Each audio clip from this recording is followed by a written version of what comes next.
Did you see Paul Hogan? How does a fish work? Darkness, growing on me, XFM 104.9.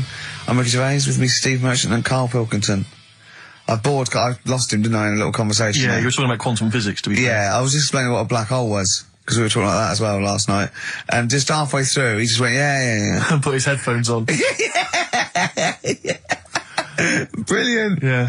Oh, the thing about Karl is he speaks with such authority about things that he thinks he knows about. Monkeys. And when you try to explain to him about stuff, he goes, no, of course ghosts exist. And you try to explain to him why it's conceivable they don't. No. He can't be bothered with that. Yeah, you did all your learning at about 12, didn't you? Yeah, but I'm still picking bits up now. Said without irony. Oh, brilliant. What have you learned recently? Anything interesting recently you've learned? Darwin, that's why I was asking you about him. Right. Yeah, Darwin, we know what you did, didn't you? I don't know what he did. I just read the other day that they've got a treatment for whatever illness he had. I thought it was a bit late. Can you imagine that, saying that to his family? What did Darwin do? I don't know, you were just trying to explain it to me, but I'm busy doing stuff, aren't I? I can't take it all in whilst I'm sorting the ads out, putting CDs in. You know what I mean? Ticking off the knob news. No, but he formulated the theory of evolution based on natural selection. Yeah, but wait, though. Do you think that's good? Do you think he's well done? You're impressed with that? Because you're not impressed with things like, you famously said, Newton, so it said gravity, but it was already there. If we'd have been floating around, it'd been a problem. We weren't, so keep out of it. That's what you said. You said Einstein. I've never used EMC squared in my life, but the bloke who invented the video recorder, I watch one a week. So I wonder if you're impressed by Darwin formulating, I think, the most important scientific theory since Newton's laws. Has it made a difference? Or whatever he said, would it have happened anyway? You can't do that. You're not allowed to say that. You can't say, oh, well done, I'd have found it eventually anyway. You can't do that. You've got to give people their due, do you know what I mean? But now it's difficult to find stuff because there's less to find out now. It's not a competition. But on what scale? On what scale are you looking at? Why do you mean there's less to find out? Well, now, I mean, they're bringing stuff out that... Do you know what I mean? It's just... The iPod. Well, yeah. Sure. Didn't see the point in that, no. The iPod. Now, what he was saying is, if you send a man to the moon, right? Yeah. He was saying to the fella in the rocket, it would seem like 20 years to him. Yeah, not the moon, but yeah. No, it was. That's what it said. It said the moon. Well, it wouldn't, because it's only about... No, but listen. So it took 20 years to the fella, yet people who are on the Earth, it would seem like 2000. Yeah, because time is relative, not... I don't... What do you mean? Right. Well, listen, the fact is that it's tending towards the speed of light where it really makes a difference. They've even done it with atomic clocks, where they've sent one up, even in Concorde, and it's like 0.01 of a second difference. What is the watch? Yes, yeah, because greater speeds. But why does speed affect how a watch works?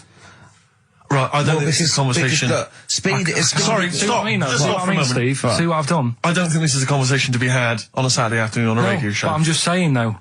It's not me, is it? It is you. You went quiet, Steve. No, because... You're having problems Because I'm not going to be able to explain it to you. I will explain it to you in a light, frothy way. It's speed equals... Basically, velocity equals distance over time. When velocity doesn't change, and nor does distance, time has to.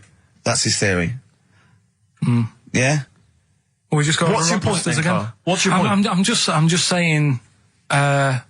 Because you don't understand it's worthless. I was trying to explain to Newton that basically formulated, the laws of the universe, the 3 laws of the universe. Even playing snooker, I'm trying to drop something. I was going, well, equal and opposite reaction and all these sort of stuff, right? And he was going, what did he do apart from the apple on his head with the gravity? And I went, well, what do you mean? And he went, well, why was it a problem? If we had been floating round, I'd have called him in. But since we're not, we don't need him. Yeah. That's what he said. Play a record. Yeah. You're a buffoon. So there's these 2 new kinds of frogs, you say? You're joking. What? A monkey had a hat. The monkey had a voice. I Believe in a Thing Called Love by The Darkness on XFM 104.9. Last show. Possibly the last ever show. It's up to the K-Man. Little Pilky, baldy Pilky, little whingy Dimmu Manco, as he's called his Latin name, Dimmus Mancoid. All right, Karl? All right? You're going to miss this, aren't you? Nope. Right, Steve, something they do now, right, they've got to do by law when you're buying, right? I was looking at one in London, right? It's haunted. They've got to tell you now. Right, don't talk shit. I'm telling you now. Play a record. I'm telling you now. Yeah. There's no such thing as ghosts. That is ridiculous if that appears on a legal document. Right, if there's anyone who sells flats and does that for a living. Yeah. Right, email in, because I'm telling you now, that is a fact. She sort of dropped it in. I said, oh, nice feel here. And she said, yeah, well, that'll be the ghost. Just dropped it in, that's all they've got to do. And then I was like, what? And they went, oh, yeah. That's what I've got to do, is it? So that's the legal thing. Did you drop it in? So in court you go, did you drop it in? Yeah, I dropped it in. Play a record, you're an idiot. We were educating Ricky earlier, Karl. I wonder if we should resume that as the clock is ticking away. All right. You got 2 bits of info that you could be leaving the building with today, right? You've got where there's a will, there's a way. Yeah, I have that one. They've brought out this drug or sort of tablet or something. Yeah, you've got to do it then, yeah, go on. Carefully researched. Yeah, brilliant. Which means, like, an 8-year-old woman can have a kid. What do you think of that? No, it doesn't. What are you talking about? You can inject a woman with something, 80-year-old, and it means, she's got more time on her hands now and that. It's better to have a kid. She can have a kid later on in life. I just realised, where there's a will. Yeah. Very good. Very good. Right, well, let's just move on from that, because it's clearly drivel. No, it's not. I think it's a bad idea. Of course it's a bad idea. Right. I'll even give you that it's true and possible, and might even. It is true and possible. Okay, it's not even recent. It's like a few weeks old. Yeah. Okay. Well, it's terrible. No, you shouldn't do it. Yeah. All right. What's the final educating Ricky? So far, I'm not impressed. Get her a cat. Yeah, get her a little Pekingese. Don't let her have a child. Yeah, but it's meant to get you thinking, like you're saying. Well, she shouldn't have a kid. By the time he's 5, she'll try and pick it up, and her arms will break. Whose arms? Moving on. What's the next one? Would she be able to breastfeed? Yeah, and she'd be able to do it standing up while he was on the floor. Talking to nipple. Come on. There's a lovely juicy pair over there. Okay, I think that's the last show. People should actually phone in and speak to Karl and try and convince him. Forget that. Yeah, what's the number, Steve? Forget that. We haven't got time. Yeah, he hates answering it. We'll do it during the record. Leave phone in if you want to speak to Karl, if you know the number. Call in, try and convince Karl to kiss a little nipple. Don't want to. Yeah. Right, what are we doing? Are we... What's the last educating Ricky? Come on. Hook, line and good thinkers. Brilliant. Okay, yeah, go on. Sounds good. Go on, what is it? They've found a lot of fish with 2 heads. What do you think of that? Well, don't know. What do you mean they found a lot of fish with 2 heads? Who has? They've been messing about, basically, these scientists and stuff, and they've said, look at this we can do. And they're making loads of fish with 2 heads. Actually, they can do it now, and they're saying, that's good, isn't it? Do you know what I mean?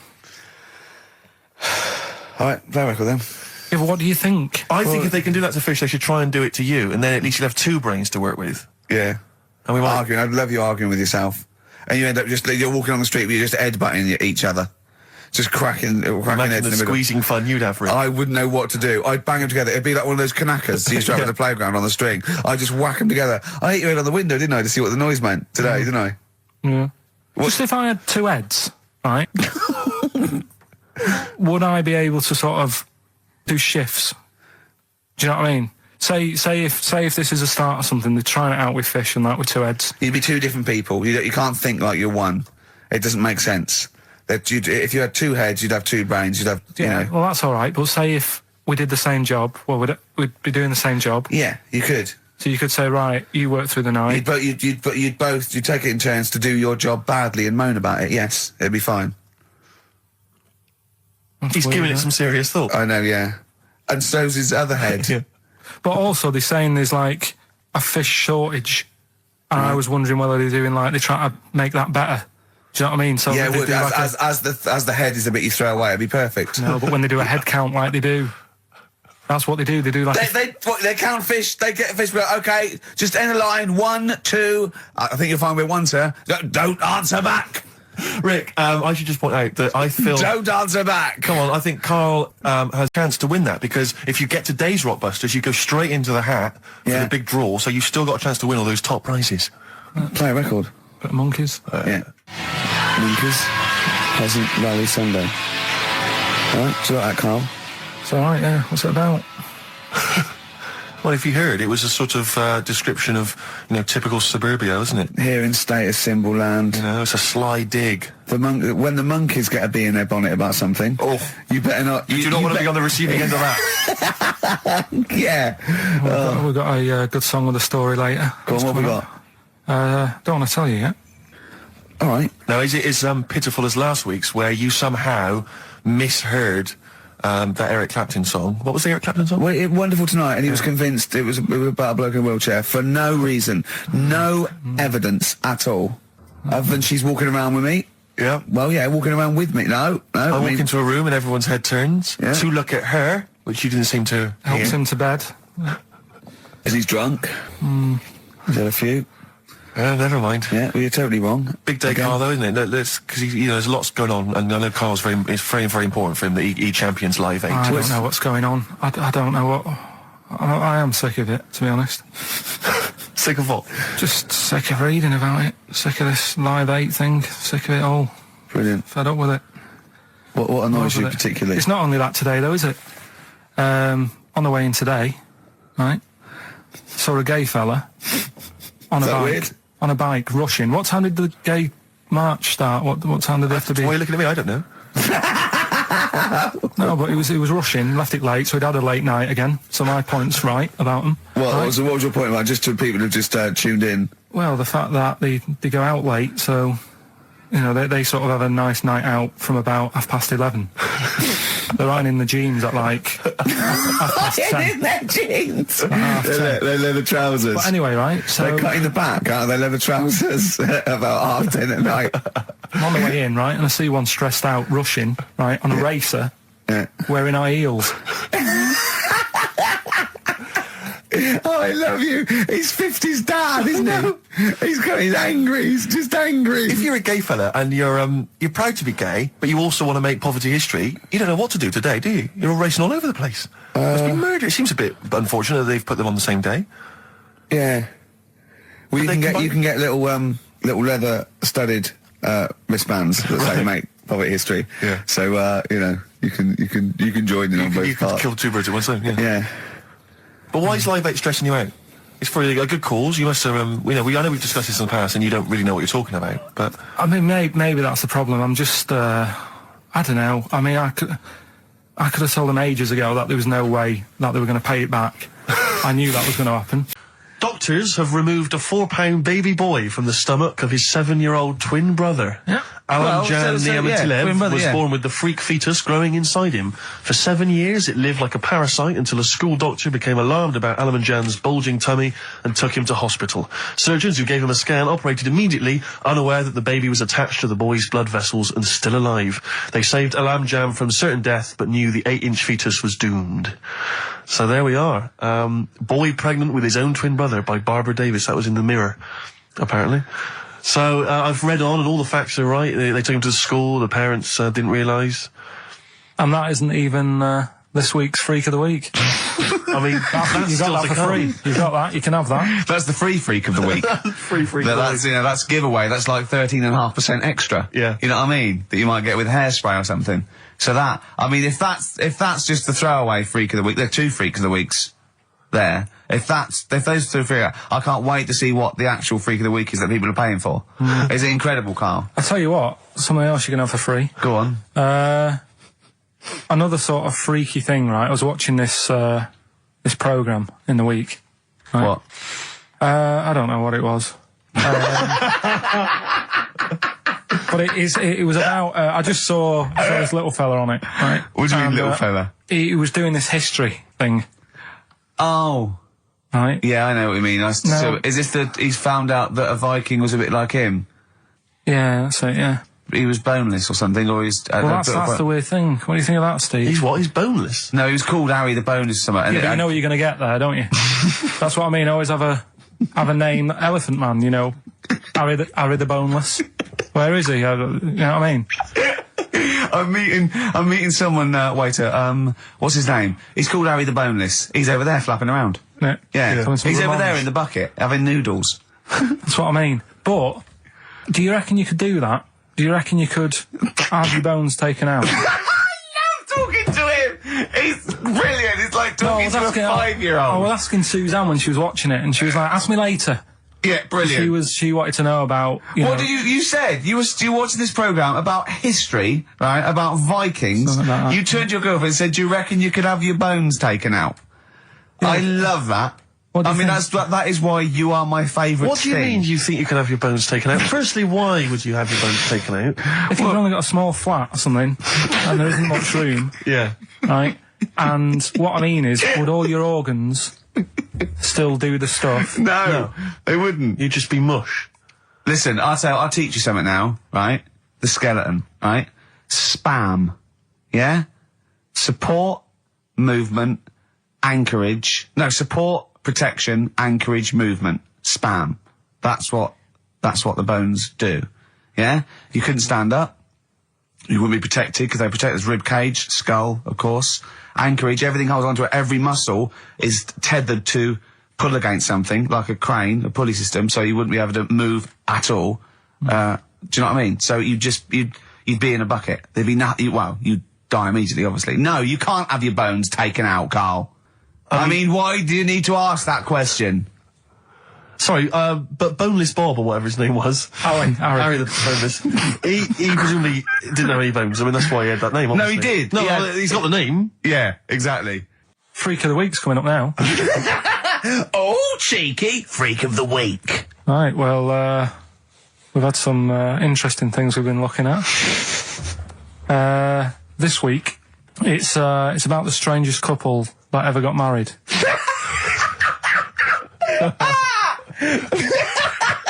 and we've had 2 sets of chimps, so it's stranger than that. Oh, it's not Dale Winton and Nell McAndrew, It's not your parents, is it? Well, we're going back again to I think this is about 19... something like that. 1940. Yeah, whatever. Yeah, whatever. Yeah. Strangest couple, a fella, right? He had the skin of a lizard. He had the skin of a lizard, okay. And the woman who he married... Which he used as a condom. The woman who he married. Yeah. Airiest woman ever. Right. And that was their act. They used to tour the world, and they'd say, it's like, a couple who've met, they're having a great life. Let's get them out on stage, here they are. And they'd what do you mean he had the skin of a lizard, first of all?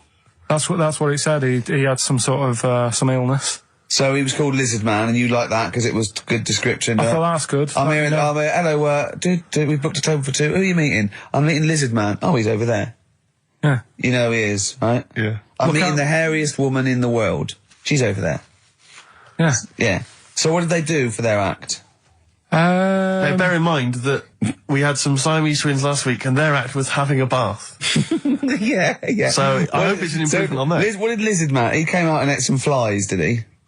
I don't really know. I just think they stood there and that. Yeah, when you read this and it goes the most interesting fact ever, Lizard Man, and you go, that's enough. That's enough. I can extrapolate from that. Well, straight away I start thinking. I'm thinking, right.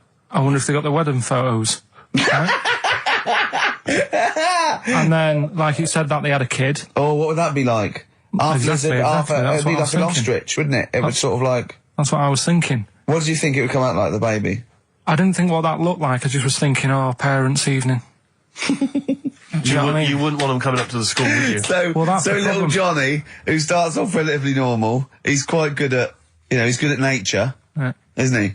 And his mum and dad come into the room and they'd be looking round, wouldn't they?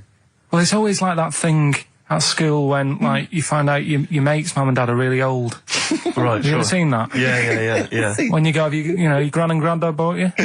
Yeah. Mum and dad. Yeah. And you go, oh. It is weird. What's that we're talking about? He calls him mum. What was that? Oh, sorry. Do you know what I mean? Yeah, and that's always strange. But if you had Godzilla and King Kong as your parents, and it was, they're like always fighting. They're always fighting, and you know, like you say, you're in a school play or something, you wouldn't tell them, would you? You wouldn't want him coming up with a video camera. He didn't tell his parents he was in the... Well, exactly. You did Little Donkey, you didn't tell your dad, did you? And he came along and videoed it. Yeah. Kept it quiet, don't want him to know anything. But you didn't... What was it was meant to be playing? You had a little drum, didn't you? Yeah, I was doing... I had a little drum. I think I was meant to be playing We Three Kings. Yeah. But we started doing Little Donkey, and I thought, I can add a touch to this. Sure, you improvised. Started playing along. It was like the first remix, wasn't it? It went down well. But yeah, that's all I was thinking with the Freak of the Week this week. That's what I'm saying about Freak of the Week. It's to get people thinking, right? Thinking how lucky they are. That, you know, they don't have to... comb their face. What are you talking about? What do you mean? Freak of the Week is to let people know how lucky they are. Just... What about the little freak you're talking about? What are they thinking? They're going, oh, he's talking about me. I'm a little hairy lizard man on a stick. Pop in, give us a call. I thought, you know, that's what I'd like to do on a TV programme. That's what I want to do. I want to go and, like, meet these people and say, right, let's just go shopping. Let's, you know, we'll film what your normal day's like. Yeah. Let's pop out. Nip into Sainsbury's or whatever. Yeah. You know, buy a comb. Park right up close to it. You know what I mean? Yeah, yeah. So what you're saying is you just want to get a little message out there, which is that there's always someone worse off than you. Well, there's proof of that in this room. You know what I mean? Oh, Karl, when's your train? In a minute, I'm going to get going now. I'll see you later. Thanks, Karl. Brilliant. What are you playing? You going to play a song? Kirsten McCall. Yeah. I'll see you later. Here's a bit of science for you. Go on. Right. Read the other day. Yeah. If you dug a big hole, right? Oh, God. Started digging, say in, wherever, Trafalgar Square, right? Yeah. You dig a big hole and you keep digging. Yeah. And you go right through the earth. Right. Out to the other side. Yeah. So you're somewhere in Australia or something, right? Yeah. And then you come back to London. Right. Stand next to the hole, jump in it. Apparently, you can jump through the world in 42 minutes. It's interesting. But then I was thinking, will you fall? And then when you come out the other end, would you fall back again? Well, yeah, you would, wouldn't you? What would happen is, you'd accelerate 10 metres per second to the centre of the earth. But you'd have such inertia, you'd nearly go as far out the other end before it was like a bungee jump. So you'd nearly get as far as the other end, and then you'd go back again, and you'd keep going until back and forth, getting further and further away from making it until you went sort of back and forth in the centre, and then you'd stay still in the centre. Have you drilled a hole through the earth? Get in touch. Email xfm.co.uk and just let us know how you got on. Did you get to the other side? Did you get to Australia? Did you buy whatever? See, you're eating a biscuit. I can't believe it. Are you bored with this already? Do you know what? MTV called me last week. They called me again yesterday and said, when can they come down to do they're coming down next Saturday, by the way, to do a little screen test for you. They're going to sort of just film you with a little camcorder. You said this. They're going to film you. Are you alright? Do you want to, are you hungry? Do you want to go out and have a meal? I can't believe you're eating while I'm on air. No one can hear that. Do you know who I am? No one can hear that. Explain who I am. Well, that's Ricky Gervais, right? He's made his name on TV. Yeah. Okay, he's done any number of corporate gigs, and they pay silly money. So, yeah. I mean, this guy's earning, and really earning beyond his talent. Yeah. All right? So I think I deserve a little bit more than a little mank eating a biscuit while I'm talking. Rick Gervais? Yeah. Have you won a BAFTA? Yeah, too. All right, so just a little bit of respect. Yeah. Yeah. Karl, well, what have you won? What have you won? I got a bronze certificate for doing a full week at school. That's great. It was only a bronze. What's that then? 3.5, 5 days. And I got me a little Crusaders badge, if you remember. What's the little Crusaders badge? The Crusaders badge for the religious club. So I was that the fella that you went and played. You had to go ping pong ball. So they wanted to talk to you about God. Yeah. Yeah. You got a Crusaders badge, did you? Yeah, that's why I went. That's why I joined. That's why I joined. For the badge. I like the little badge. Did 4 weeks, then packed it in. Travis on XFM 104.9 on Ricky Gervais with me, Steve Merchant and Karl Pilkington. We're doing Educating Ricky. Right, final one. Come on, Karl. Right, what was it? It was, Why don't they just get a diary or some paper or something to write on? Yeah. Because snappy. I couldn't think of a heading for it. It's basically Go on. people who have tattoos. I've never understood it. Right. That they have something put on their arm. Right, sorry. Have we started the educate? Is this part of it? Are you educating me? This is something that will be useful in my life that I didn't know about. Yeah. Go on then. No, it's just that they've got a machine out, right, that does tattoos. Tattoos. You come up with a design you want, and you sort of this machine scans it, and you put your arm in this thing, and you press print or whatever, and then it does the tattoo on your hand or on your arm. Like loads of little needles that follow a pattern? Yeah, the computer, basically, yeah. Is it a real tattoo? It's a proper proper one. The fella said... well, as long as it goes out, it pierces the skin with a I just wondered if it's one of those kind of, those kind of... No, it must be lots of little needles or a moving needle that can go along. But how is this cleaned, like, in between each person? Dunno, probably... I don't know. Well, no, it's only that if it's one needle, it's just the head, isn't it? If it's one needle that moves, does it like loads of little... What are we gaining from a machine doing it? Just because they're not going to sort of mess it up. But hold on, how do you keep your arm still? Because your skin moves slightly. So the machine it's sort of strapped to your arm. Right, and so it's spread. the fella said that the tricky thing was in all this, it was the fact that nobody would let him test it out on anyone else, so he had to do it himself. But did it work? Because the thing is with a tattoo artist, they can see when your skin's moved and they can see what they've done and they keep wiping it and looking, whereas a machine's just got to trust itself. Yeah. So I think one needle could go wrong. If it was a lot of needles that it just came down, like, 1,000 needles that was an imprint. Yeah. But obviously I'm asking someone who hasn't delved any further than there's a machine that can give you a tattoo. That's all you've got at the moment, isn't it? Well, yeah, basically. That's all you've got? I mean, that's what I've got, because I'm not a fan of tattoos. I don't... But where did you read this again? This was... Internet? This was on the internet, yeah, it was, yeah. Okay. And I just don't understand why people do it. That's what got me attention. Because me... Sorry, what have I learned from this? That if you wanted to get one, you can get one done by a machine now. People say machines are sort of taking over and that. And there's another one. But it's just the fact, I mean, I don't know. So give us the snappy title of this education again. Why don't they just get a diary or some paper or something to write it on? That's what I always think when I see people with loads of tattoos. Like there's that fella who we were talking about the other week in Scotland who was covered 99% in tattoos. Yeah. It's just like, what have you done that for? Yeah. Do you know what I mean? You can't get rid of it now. You've done it now. Yeah. One of my uncles, right, Tattoo Stan, he's just caked in them. Tattoos. Right. I don't think he's my proper uncle, but it's just like my dad's got... Tattoo Stan! No, my dad's got... That's a province in Russia, isn't it? My dad's got loads of mates who... When you say he's not your proper uncle... do you know, like, when someone comes around, you're alright, Uncle Stan? Yeah. Do you know what I mean? And there's like... There was... my dad had loads of mates like that. There was John the Screw. Right. So he either works in a prison or he likes to have sex. Cabby. Cab driver. Okay. There was Jimmy the Hat. I don't know where he Jimmy did. the Hat? Yeah. And, did he wear a hat? No. No. There was Fred the Veg. You sure he wasn't a relative? Sorry. Fred the Veg used to get us like big bags of potatoes and that. Fred Veg, okay. And there was Tattoo Stan.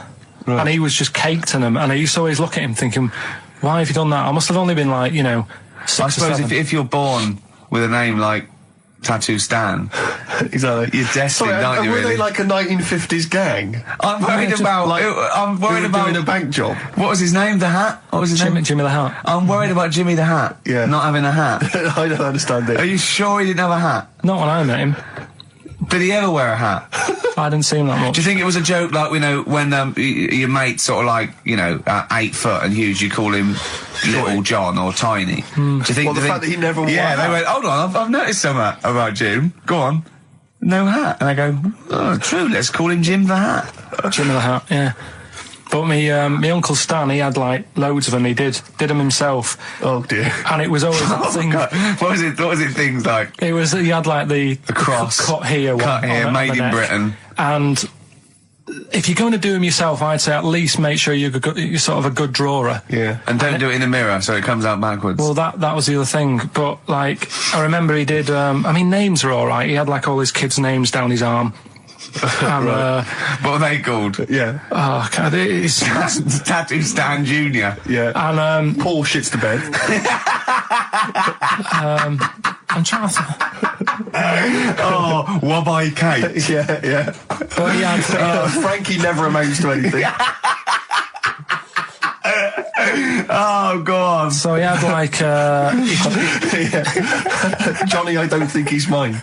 On our way to Hastings last week for me, that's where I went to chill after the... Of course, and that's where you decided you couldn't give 100% to the public if you weren't having a good day, like me and Steve do.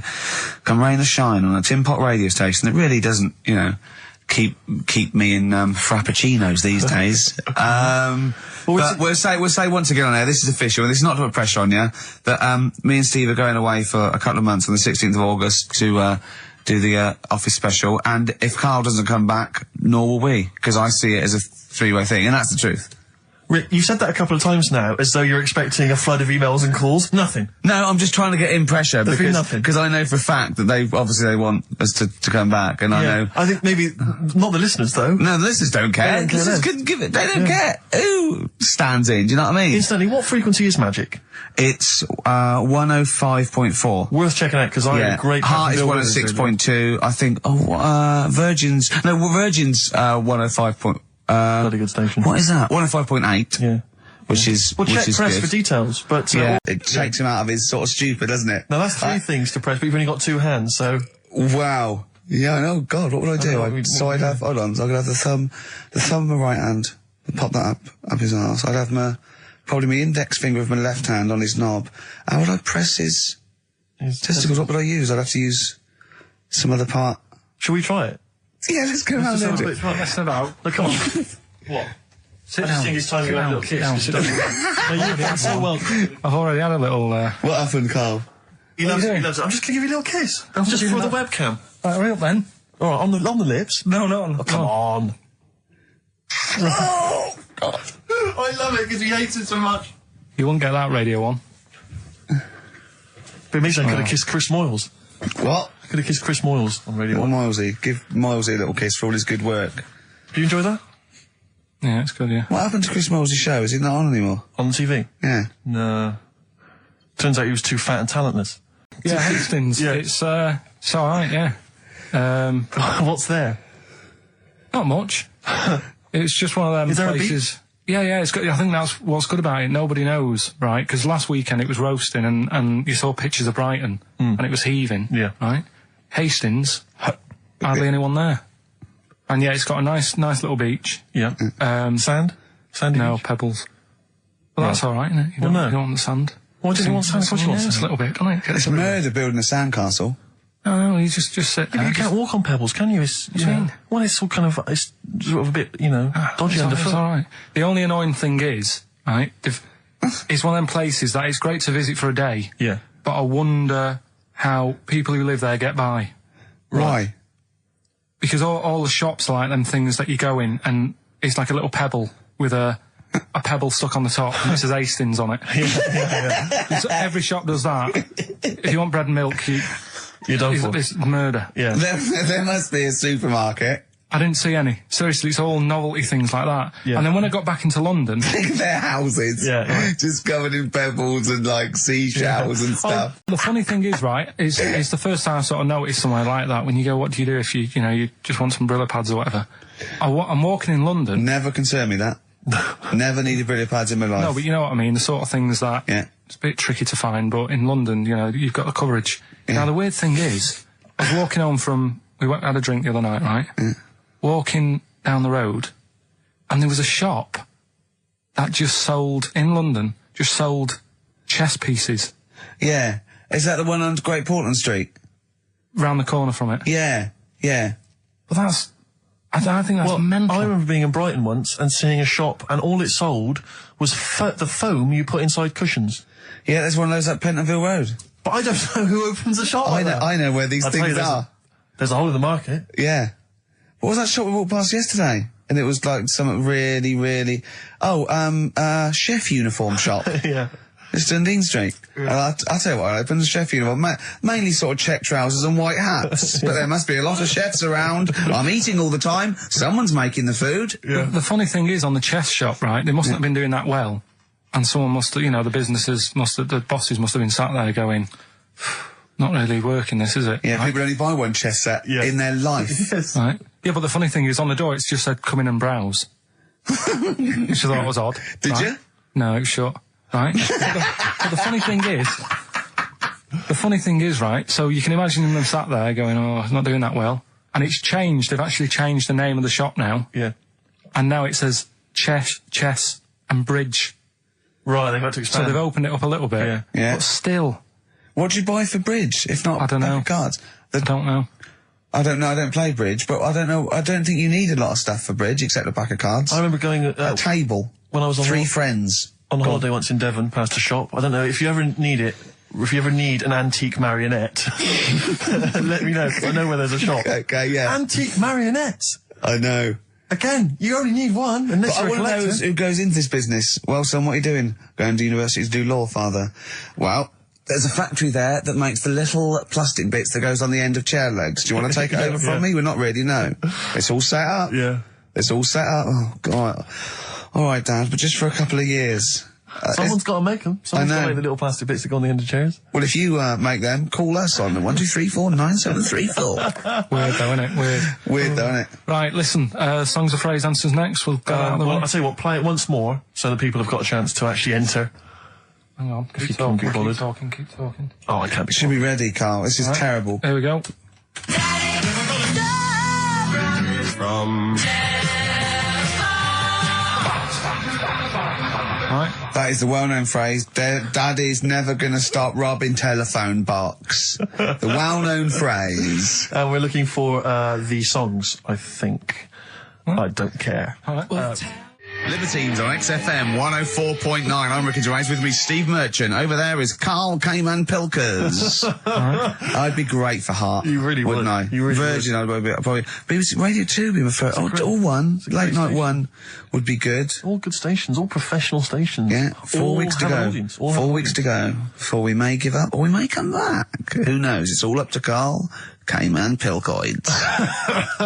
Can I just extend an apology? I was a little bit crass earlier, and I made some unsavoury remarks about Radio 1 DJ Chris Moyles. I'd like to apologise. Funny man Chris Moyles. I would like to apologise for that, but it gave me an idea. You, the listeners, who do you hate? Email in ricky.gervais@xfm.co.uk. I just think that we've never really used XFM as a kind of, as a research tool, really, and it seems to me that we can get great opportunity. And it's this, we don't sort of do this thing, we don't go on there and sort of like slag off other people and people in the public eye. Well, we pick on targets that can't fight back. Helpless, the elderly, people suffering in some way that really, and particularly we don't want to pick on people like Chris Moyles, who's got a big platform, much bigger platform. We want people who can't answer back.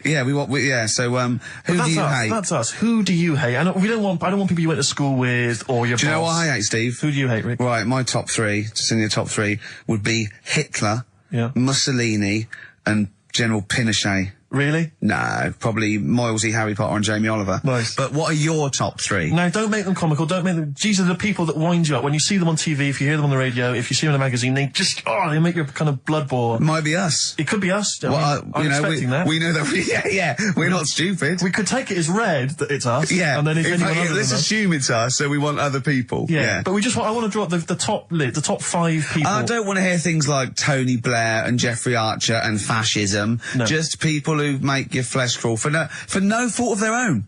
Well, really? Well, sometimes their own, because they're talentless or fat. But that'd be good. That'd be a good long-term poll over the next 4 weeks. And then in 4 weeks' time we go, well, we're off. We're in the top 10. Exactly. But here are the other 9. So I think it's just genuinely going to be quite interesting. So ricky.gervais@xfm.co.uk. Maybe who you hate and why. It's like giving a reason in the diary room. Yeah. You can't just nominate someone. You've got to say and why. Sure. But if you can't be bothered to write and why, just nominate. Yeah. Because that means we've got a lot of reading to do if they start doing that, Rick. Yeah. Keep it down to 1 sentence. Yeah. You know, so the reason to be so-and-so because they can't walk. Something like that. Sure. Maybe. Now then, we were playing earlier songs of phrase. We have had... I mean, the answers I could literally count on the fingers of one hand. Now, the right answers, even less so. But, do you want to play it once more, Karl? Oh, God. From... There was 7 songs in there. Right. Read them out, Colin. What are they? It was, Oh, have you got it written down? Oh, I can remember them. Daddy Cool. Right. Boney M. Boney M. Yeah. Never Gonna Give You from Up. Rick Astley. Yeah. Never Gonna. Write them down! Stop, Sam Brown. Right. Robin was Miss Robinson by Simon and Garfunkel. Mrs. Robinson. Yeah. Hang on a minute. That's not Robin. Oh. From Russia with Love, Matt Monro. Right. Telephone, hanging on the telephone, Blondie. And then Box, Living in a Box. Living in a box. Well, listen, no, Brilliant. I don't think anyone got them all right. No. If you did get them all right, I'm sorry, but I gave up checking the emails a long, long time ago. So I'm going to give it to Michelle Flower because she got a few of them right. So well done, She got a lot right there, actually. Well done. Good, well done. She got 5 out of 7, so well done, Michelle. And you get all those great prizes. Incidentally... And now it's Karl's bit. It's the re-education of Karl. He's like Liza Doolittle. And now he's coming or Lawnmower Man, if you've seen that film. More like Lawnmower Man, if you've seen the film. You know what I mean.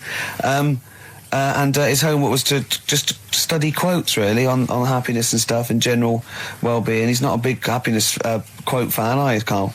Not really. So what have you done? You've come up with something, haven't you? Right, yeah, I told you, right? Because a lot of these are just things you say every day. They're nothing special. So what I'm doing... Well, you say them every day. Well, the sort of things you come out with and you don't even think about it, do you know what I mean? Yeah. They're on the TV all the time. People on the radio are saying these sort of little quotes. Sure. And what I've done is, remember that programme on Channel 4, Faking It? Yeah. Where they got some, like, posh kid to be on a door and all that. What I've done, I've... Imagine if that was the pitch for the show.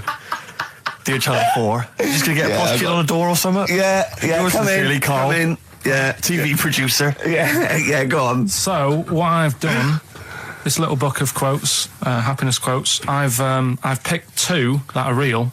Okay. And I've made one up. Right? And we've got a guess. And you've got to guess. Okay, then, go on. Well, I'll tell you what, Rick, why don't we, when we've heard them, we won't confer. No. You'll write down yours, A, B, or C, and I'll write down mine, and we'll see how it Okay, works. Karl, off you go. Right, and just because I'm looking at this book, it doesn't mean I'm actually reading. No, I know. Don't worry, we're clever. No, we know, we can't see. Like, call my bluff. Yeah, go on then. Nothing is worth more than this day. Okay. Yeah. Yeah? All right. Yeah. The way I see it...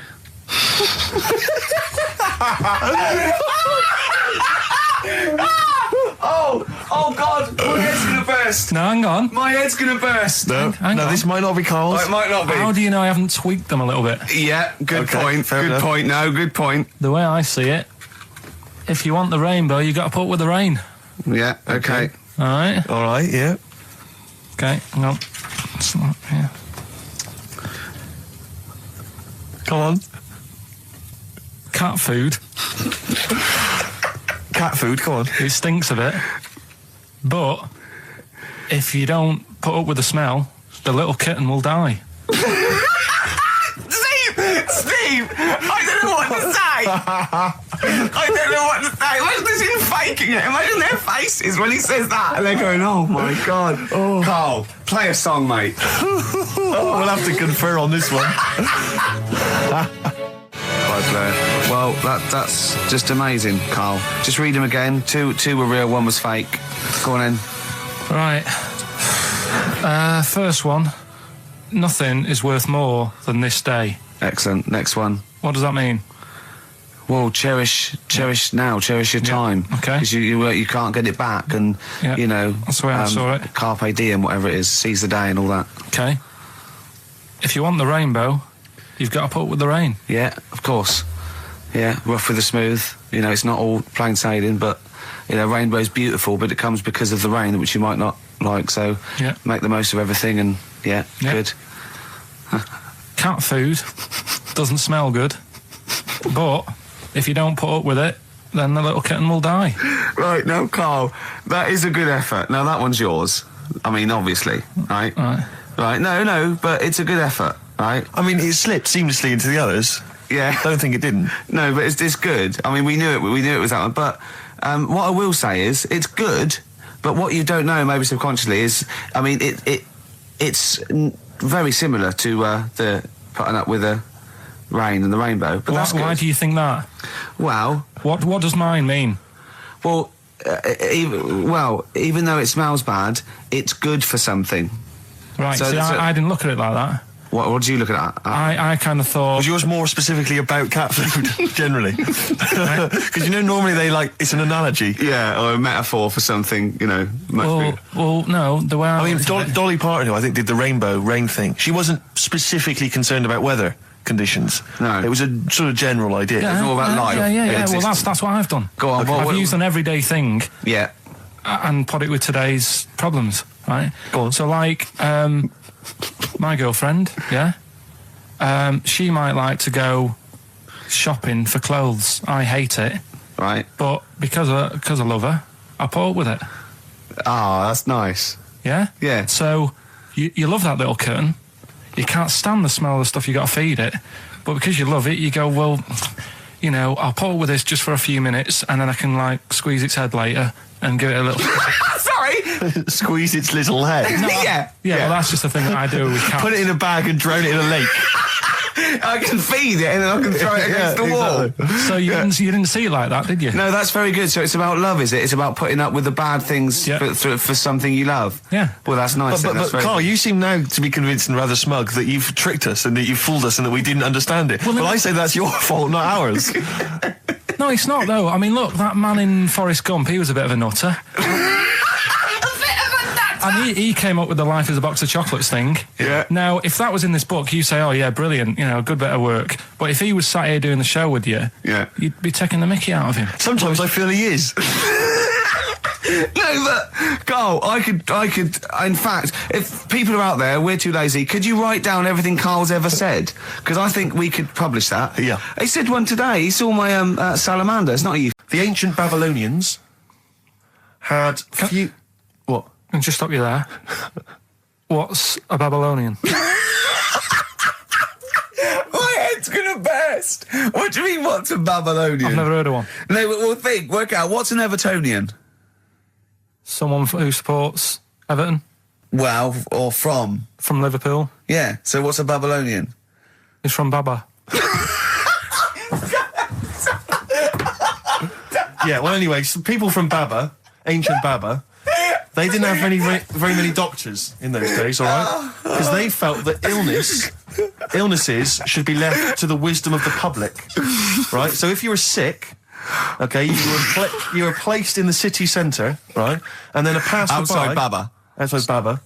And a passerby who had suffered from the same ailment or who had seen it treated in the past, they would pass by, they would give them advice on how to be cured. Do you understand? So there'd be no doctors, just people passing by would see, they'd say, what's wrong with you? And they'd say, well, blah, blah, blah, I've had the same thing, here's some advice. And pedestrians were forbidden to pass such an individual without inquiring about the complaint and prescribing for it if they knew how to. So hang on, so there's someone ill. Yeah. It's outside the town hall. Yeah. People walk past, go, what's up with you? They go, oh, my foot hurts. And they go, you've got to do this to get rid of that. Yeah. And were they ever right? Well, what do you mean? Were they ever right? Well, how do we know? What are you telling me? What? What have you just told me? What am I meant to take from that? You just said strangers sort of say, you've got that wrong with you. I think he's sulking. I don't think he's ever going to take anything we tell him again because we don't. No, but I don't like the fact that he goes, monkeys can do armed robberies, and we go, no, they can't. I don't understand what the problem is. But how is that different from telling me that a Chinese woman ate dirt? How is that not the same sort of thing? Because that's weird. Someone sat in Trafalgar Square going, I've got a headache and I go take some Nurofen, isn't shocking. I'm not a doctor. I've given him a bit of advice. But neither is the dirt lady. She's not particularly interesting. Neither of them are particularly interesting. I'm just trying to give you an example of the same sort of drivel you feed us every week. Would you sort of have tea round at her house? It's weird. The Chinese woman. Right, so it's weird. Okay, now we're getting somewhere. It's weirdness that you're interested in. See, I thought that you were actually interested in sort of interesting sort of stuff. But if it's weird, it helps.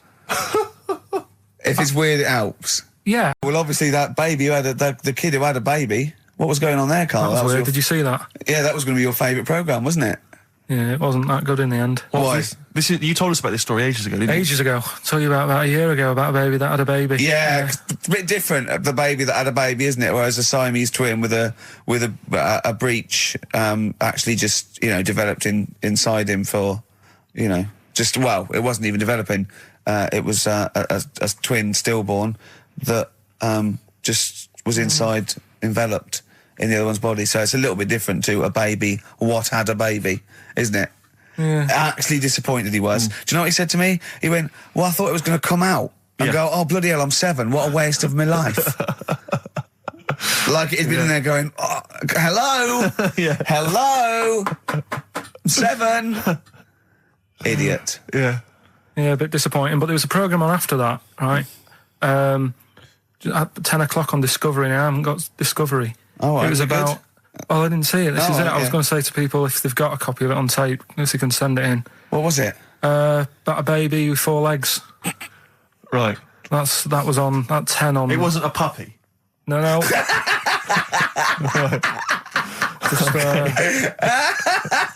What's it doing up there? Yeah. It's my baby.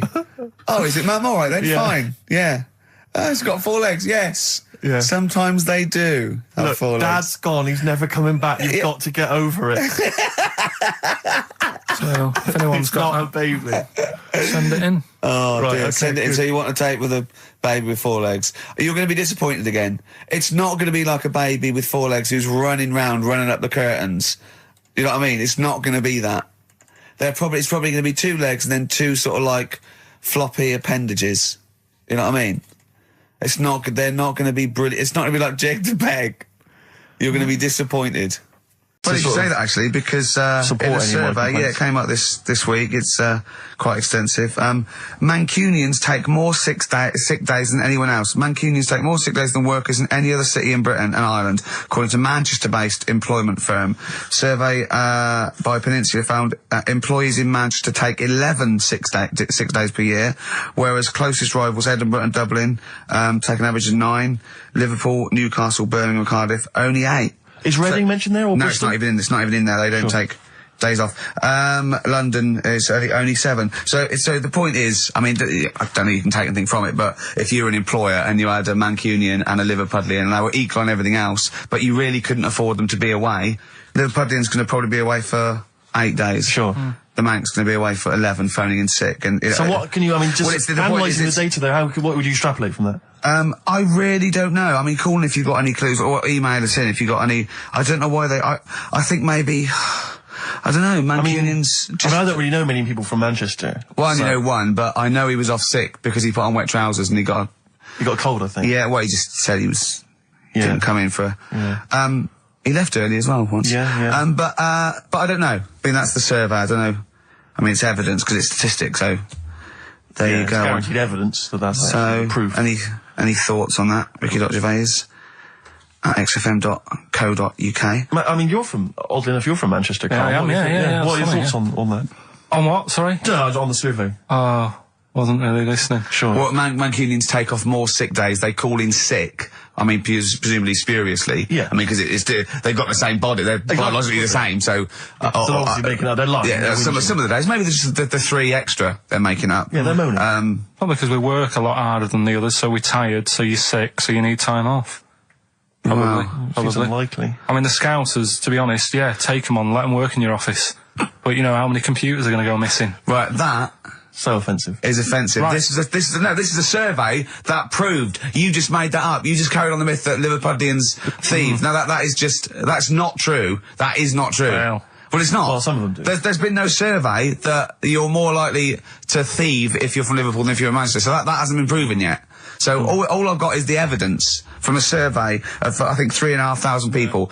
It's proof that Mancunians take off more sick days. XFM 104.9. I was just watching cable TV. I do a lot of that. And there's an advert I've noticed. It reminded me of the sort of adverts you used to see when I was a kid.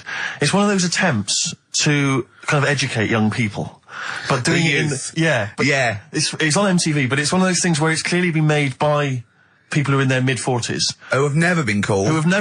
Yeah. Who've been working really hard to get into TV all their lives, and now are trying to appeal to, you know, funky and possibly wayward young people. Yeah. And it's kind of... nerdy wows. Yeah, exactly. And it's a kind of, stunning model, and two of her stunning model friends, but they're just a couple of average girls, you know, going about their business. And, you know, it says something like, it's all shot very funkily, like a kind of, you know, lock, stock and two smoking barrels kind of thing. And, it's a girl, and she's just grooving along with her friends, and it's kind of like, the captions are things like, you know, Isabella's 17. She's cool, she's quite funky, she's got these great friends, and they're sort of hanging out, laughing. And she just pops into a tattoo parlour. Sure. Why not? Her friends are like, what are you doing? But she just goes in, you know, she has a tattoo done, and it sort of says, she's wild, she's crazy. You know, she lives life as she sees it. She takes every day as it comes. She's not tied down or anything. She doesn't smoke cigarettes.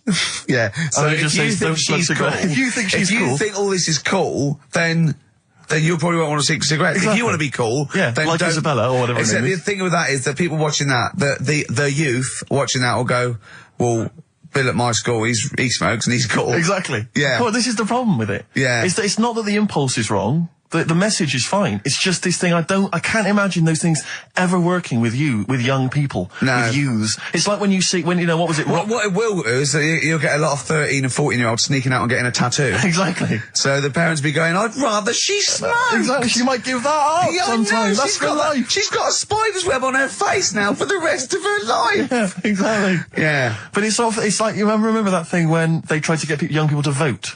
Do you remember that? Was it Rock the Vote? Was it called Rock the Vote? Was it people like Billy Bragg and people kind of... Yeah. I don't know who that appeals to. I don't know, you know, some youth is kind of smashing up a bus shelter, throwing bricks at old people. Goes, what's that, Billy Bragg? Billy Bragg, yeah. I just can't, I don't believe it ever. I think it was Mick Hucknall was another one. What's that, Mick? Oh, dear. Well, I remember the ones where he just, if you were going to go off with a stranger, your cat went, well, don't. Yeah. Ask mummy first. Yeah. And I remember I was trying to jump in cars left, right and centre, but my cat, when I was like 5 or 6, would go, and I go, good point. Yeah. You're right, he could be a nutter. But I seem to remember the Charlie's...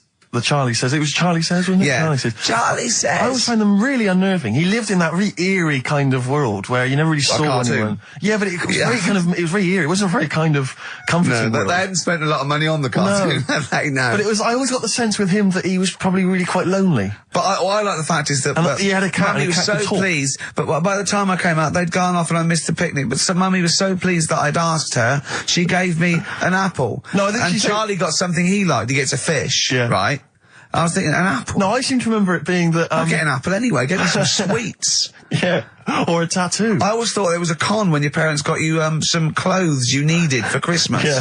I'm not falling for that. Exactly. I'd go, look, I'm getting the clothes anyway. I want battling tops. But the Charlie Says, I seem to remember when they asked him to go off for the picnic, by the time he'd asked Mum, because she was on the phone, I don't know who she was chatting to in the middle of the day, the kids had gone, and I seem to remember one of her clients. Exactly. I seem to remember that he said, don't worry, he was fine, because Mum took him and Charlie on a picnic. Not as good. Who'd rather go with your mates, or with your mum on a picnic? And your cat. Yeah. I mean, I think they were friends. They Scotch egg sinks a fish. Well, I had to bring it for Charlie. Don't bring raw fish in the picnic basket. I think they weren't friends of his, they were just local kids who go, let's go and ask that weirdo with the cat if he wants to come down the park. Let's go and ask the weirdo who thinks the cat can talk, and then run away when he goes to ask his mum. When he goes off to ask his mum, they're just going, ask your mum, ask your mum. Yeah. Hello, hiya. Alright, we're the local lads, the cool local lads, we smoke, we got tattoos. Do you want to come and play with some puppies in the disused mine? Ask your mum first. Quick, run. Exactly. He's talking to the cat. Look, he's talking to the cat. They were just round the corner spying on him. They were just laughing. There was no picnic. Carl's a little bit fed up today. Actually whinging. I mean, properly whinging. Fed up. Reckons he's tired. Reckons he's overworked here. But, do you know what I mean, Karl? Everyone gets tired. Everyone gets tired. Everyone does the same sort of hours to you. What do you do? Sort of 9 till 6, 7? About 9 till 7:30. Well, no, because a couple of times this week I've sort of met you for a drink about 6. So, it's funny, isn't it? That's weird. Some of the times I've come back after it, just for another 40 minutes or something whilst no one's around, try and get stuff done without phones going, without emails coming in. Yeah, we got to do it. Can I tell you what I think is a disappointment? You're in the department. You got to do it. I just think it's a disappointment that Karl hasn't been able to put that aside and rise to the occasion. He's only got to do this show once a week. I know. You and I, we're tired. We've got. You've got one job. We've got about 6. And we're still doing it. Do you know what I mean? We still do it. We still. Well, come you're a here. professional, Rick. I mean, that's why you've won multiple awards. Is because you're willing to get up there, even if you're feeling a little bit under the weather, even if you hurt yourself, or you've got an injury of some kind. You're up there. You're doing it. Yeah. You're entertaining. You're providing a service. Yeah. So it's disappointment. Yeah, but I've pressed all the right buttons at the right time. Indeed. Right. That's what I get paid for. Yeah. Done that. The adverts have gone out. Sure. You know what I mean? I've made you cups of tea. It's the negativity which is a problem. It's the vibe. You're bringing us down. Bringing us down. And therefore the listeners. Therefore the listeners, bringing us down. If you don't like London, you know what to do. Well, I'm trying to get out of here, aren't I? We just bought a new flat. That's not the best way. Buy a flat in Manchester, live there. Doesn't matter. I can always rent it out and make a little bit of money. Why don't you sell the flat in London and buy a street in Manchester? Pilkington Avenue. You could literally be the lord, the king of that street. People could come to you like Solomon with their problems. Yeah. Well, he's come up from London. He's got London ways. Now, interestingly, have you heard? Do you remember the famous King Solomon story that there are 2 women arguing over whose baby it is, and they present this to them. They say, "This is my baby." And the other one goes, "No, this is my baby." He knows one of them's lying, but he doesn't know which one. And so what does he do? How does King Solomon solve that? How does he figure out whose baby is his? What would you do? They're both white fellas, yeah. Both what? White fellas. Two women. Right, it's 2 white women. To be probably, they probably weren't, completely white. Yeah, whatever. Yeah, they're of the same ethnicity. No, I'm just working out. Right, all right then. So all right. And don't think about what King Solomon would necessarily. Yeah, it wasn't that easy. No, there's not one tall, skinny white one with big ears, and so's the baby. The other one's a little short Chinese bloke. It's 2 women for a start. Yeah. 2 women. Okay, the baby to look at could be either. He doesn't know which, but he knows one of them's lying, obviously. And is the one lying saying it's hers or saying it's not hers? Right, okay, this isn't worth it, Steve. I'm going to tell you what he said, and you tell me if you think it was good or not.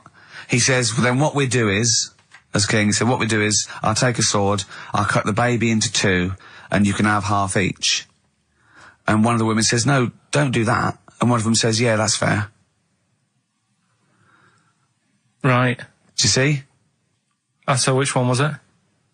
Sorry? Well, no, my guess is the one that didn't want it done probably was the mother of the child. The one that didn't mind having the baby cut in half probably wasn't a mother of the child. Why don't you think, you bald little mank twat? Play a record. Well, I'm just, right. Although, it's not a very good solution. No, that doesn't happen in the NHS. The woman who was lying could have come up with something better than, cut it in half. What you should have done is, I'll give it to the other one as well. Yeah. I'll tell you what, because it's your special day and I want you to have a great time today. We're going to do Rockbusters just for you. If you cheer up, miserable. He just got ratty then. Go, no, don't push it on me head. Don't put it on me head. Right, what were you trying to put on me head? I was trying to put a pear on your head to knock it off with a ball, like William Tell, but it was, because your head is so round and the pear was round, I tried to flatten it a little bit, and I didn't know it was a juicy pear. So I thought it'd be like just to crush it a little bit, and then he went mental because he had juice running down his face. Oh. Why is it my fault? The pear's a faulty pear. Exactly. Get proper fruit in here. It worked with the apple. That was fine. And then he gets ratty with me. Okay, let's not waste any time with Rockbusters. let's whip through it. Just whip through it. Just do the clues quickly. Quick, go, Rockbusters. Right, go. Right, the first clue. Yeah, hurry up, faster. All the police cars are on fire. All the police cars are on fire. What's the initials? BS. BS. All the police cars are on fire. Good. What's the next one? The director of 28 Days Later is shouting about sleeping outside. Yeah, okay. What's the initials for that? DB. Right, okay. Okay, yeah. Right, go on then. He wants to be a sailor. Why is that? Yeah, well, what's the initials there? B. Brilliant. Okay. Give them again quickly, because I didn't quite catch the second one, but go from the top. All the police cars are on fire. Yeah, that's BS. BS. Yeah. The director of 28 Days Later is shouting about sleeping outside. Yeah, okay. DB. Yeah. Right. He wants to be a sailor. Why is that? Yeah. B. B. Okay, then brilliant. Okay, now Karl, you going to cheer up now? Email only, Ricky Gervais at virgin.co.net. Radio 1 Roadshow. Smiley Miley. Smiley Miley's mileage game. If anyone remembers that, I mean, here's a man, right, whose job, Smiley Miley was not a DJ, lest we forget. Smiley Miley was the guy that organised the vans that carried the equipment to and from the road shows. Because he was such a crazy personality. Because he smiled a little bit. Exactly. He got recognition, Karl. Longevity, lots of money, and lives where he wants to live. The town that he wants to live in. Why don't you just enjoy the town that you've chosen to live in because it's so good? London. What towns have you been to? Have you travelled at all? I've been about a bit, yeah. Right, okay, then what towns did you like? Okay, forget Manchester. That's safe. You like Manchester. Right, I'll do the big three. Shouting. London, New York, Paris. Okay, you don't like London, even though you live here. Got flats here. Good, excellent. That makes sense. Have you been to New York? Yeah. What do you think? It's an amazing city, isn't it? I like it. It's just noisy, it's smelly. Right, it's the city that never sleeps. I'm not surprised with all the racket and that. Paris, the city of love, the most romantic city in the world. Not really. I remember seeing an old woman in McDonald's in there, and it put me off. That's where that thing happened, where the old woman was. What did it say? Tell us. We talked about it before. The old woman in McDonald's. Yeah, what happened? She was sat in the corner there with her legs open, no knickers on. All right. Oh God! That's Paris. Did that put you off your cheeseburger? Next city, where next? Have you been to, I don't know, the most beautiful city, Venice? Yeah, I've been there, yeah. It's good? No. Why? Because they sell it to you as if it is a romantic city.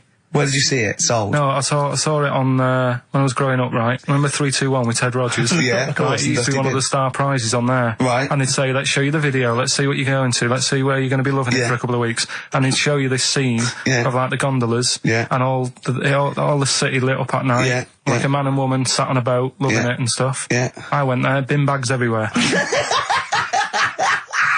Play a record. Yeah, it's a mess. Play a record. It's London. That flooded. is Wish You Were Here with Karl Pilkington. All right. It's London flooded.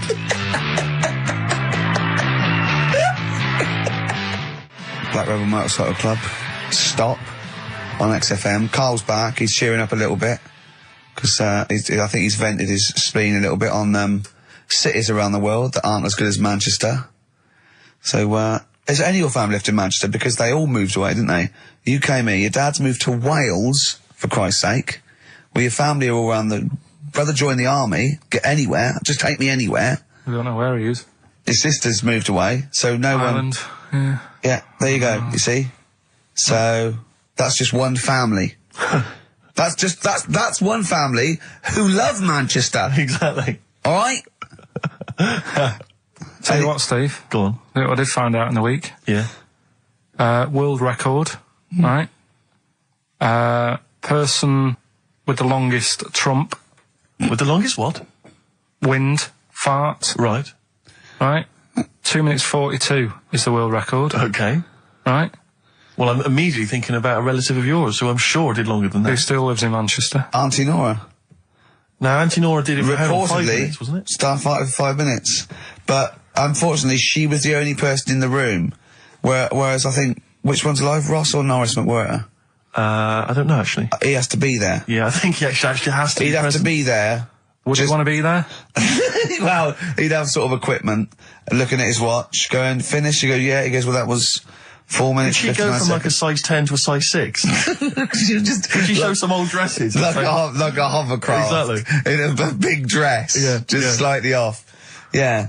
So, it has to be invigilated. But again, you know, how was the Guinness Book of World Records one invigilated? I mean, who was supervising that? Who was He said, I can fart for 2 minutes. They went, well, we've got to see this. Went round.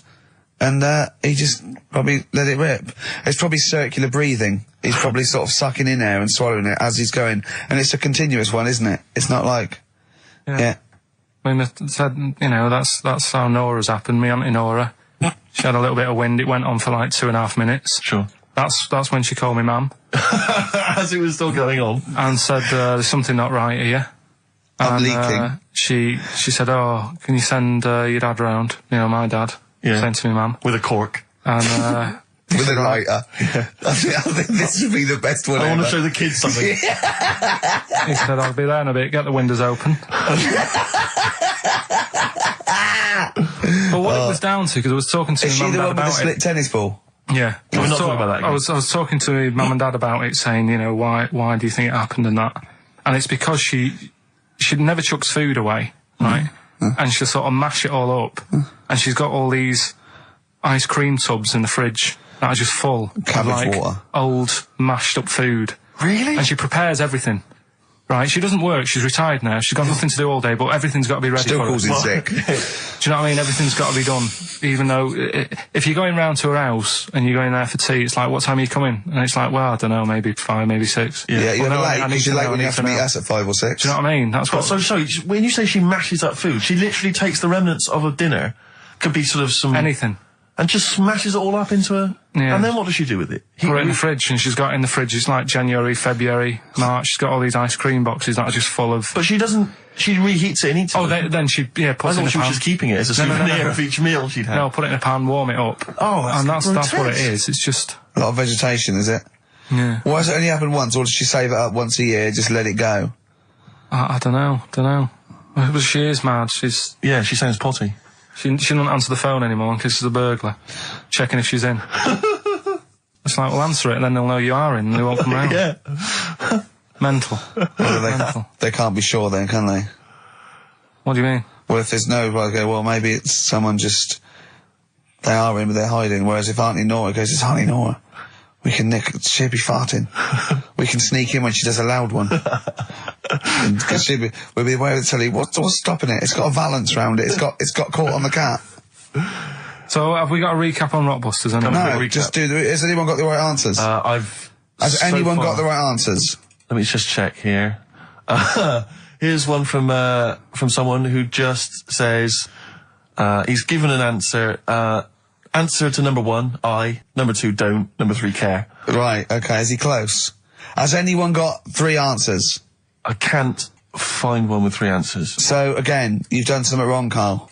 No, no. This isn't radio, play a record. There you go, someone's got it. Give it to them. Fine, okay, give us the clues again, we'll give the answers straight away. Yeah. No fanning around. Yeah, Right. it's really pointless. Number 1, Yeah. all the police cars are on fire. BS. Yeah, what was that? I can think of something. Go on. Blazing Squad. Brilliant. Okay. Right. The director of 28 Days Later is shouting about sleeping outside. Yeah. That's Dan Yell Bedingfield. Right? Danielle Bedingfield. Right, we'll never let him do this again. I told you I washed my hands of it. I know, but I just thought... Why did you let him? Why do you... Because he was grumpy. But this is what happens. Look what's happened. Danielle Bedingfield. That's what happened. The director of... So Danny Boy, so Dan, right, all that for Dan, about shouting about being... Dan Yell Bedingfield, right? What's the last one?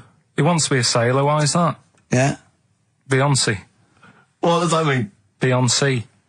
Who wants to be on the sea. Play record. You're never doing it again. You just signed your death warrant. What have we done? You're never doing Rockbusters again. And if Monkey News is about, they would ban that as well. We've and we're unleashed it. serious this time. So Joe in Catford, stuff off to you. Oh, I can't believe what we've done. He's even doing the shout out. There you won. Well done on that. What have we done, Rick? What have we done? Midshipman Knowles. Now, Karl, we're going to do another edition, I think, of Wish You Were Here, because that really cheered you up, didn't it? So on. Where else you been? Have you been, you've been around Europe, haven't you? You've been to any hot country? You've been to Greece? Turkey? Done Turkey, yeah. Yeah. To Turkey. Little fellas. Little midgets working in the canteen in the hotel I was in. Okay. Astley Suzanne as well. Okay. Have you been to Scotland?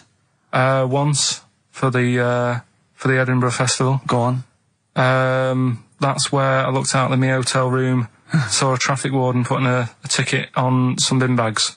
Brilliant. Because they'd gone into the road. So that's Turkey, Scotland.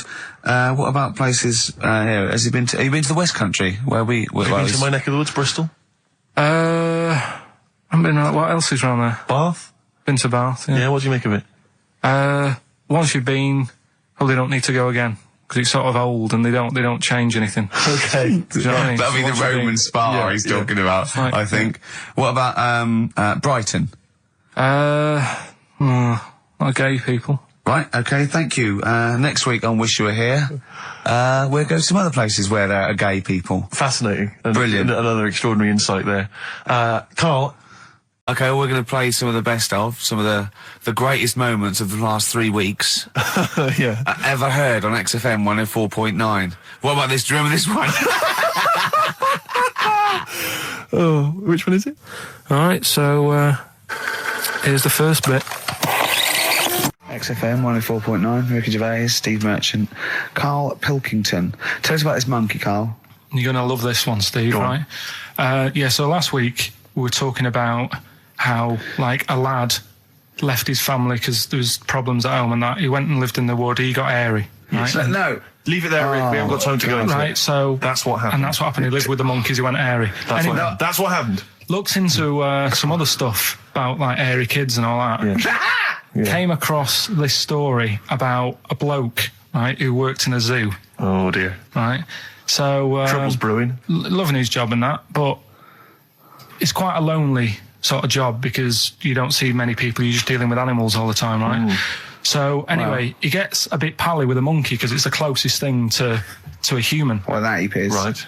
Yeah, but you can't really go that close to apes. They're dangerous. What do you mean? What type was it? Do you Just mean let him tell the story. Was it a chimpanzee? I reckon it was a chimp, yeah. Yeah, you don't even know, so that's an ape. It was a chimp. Yeah, but it doesn't matter, does it? So he gets pally with him. Right, so he gets pally with him. Did they go on holiday together? Well, no, I mean, it starts On the pool together. starts off just checking each other out and, you know, probably sharing lunch and that together. Yeah. Right? Anyway, this goes on for a while. You know, they're getting on well on that. And then after a while, right, the monkey starts sort of imitating him a bit more and sort of walking upright. Oh, God. Yeah. Right? So he thinks, oh, that's a bit weird. Anyway, they get on really better and what have you. So he thinks he could live at home with me, because we're getting on the storm. Yeah. Right? So he takes him home, and before you know it... Is this the beginning of Beneath the Planet of the Apes? I think it is. I think you've seen this on video. I'm worried, because he's already imitating him and they're moving in together. I'm thinking it's maybe a bit like Single White Female. Single White Zookeeper. Oh, brilliant. Right, so anyway... So it's moving in, and it's getting used to sort of the normal human life. He's having a cup of tea in the morning. Yeah, PG tips. He finishes the day off with a... Oh, dear. Finishes the day off with what? He doesn't have to move a piano at one point, does he? He finishes the day off with a little brandy? Yeah. He pours himself one. Is he wearing a smoking jacket? Yeah, I'll tell you what, Karl, you're a maniac, mate. No, this is why it attracted me. It's amazing, right? So he's having his brandy and that, loving his life. Next thing you know, he sort of, I don't know if he loses it or he gets shaved, but the top half of his body is hairless. Right? Apart from his head. Right, so he's got a nice... So it's the opposite of the kid. Well, no, yeah. This is what I'm saying. That would happen. Right. Well, hang on, but so you don't know if he was shaved or if it's... How did it say, then the hairless... What? I'll bring it in for you, the story, and then you can see if I've gone wrong. Keep going. So anyway, so this is going on, and he's having a great life. Then the zookeeper starts getting a bit annoyed because he's having a better life than the zookeeper. The zookeeper's in the zoo. This is such So the zookeeper's still got to do a day's work. The monkey's at home, he's partying. Well, it gets to a point when he says there's no point you coming in to the zoo, because the whole reason of you being there was because you're being kept there. Right. And he didn't want to bring the memories back, so he said, you stay at home. So you're talking such... Just let him finish. God, I don't know if I can sit here and listen to this drivel. I'm fascinated. It's nearly over anyway, right? It sounds extraordinary, Karl. So he's walking up, right? He's having a tea in the morning, finishing the day off with brandy. Gets a bit out of hand, only tries it on with the zookeeper's wife.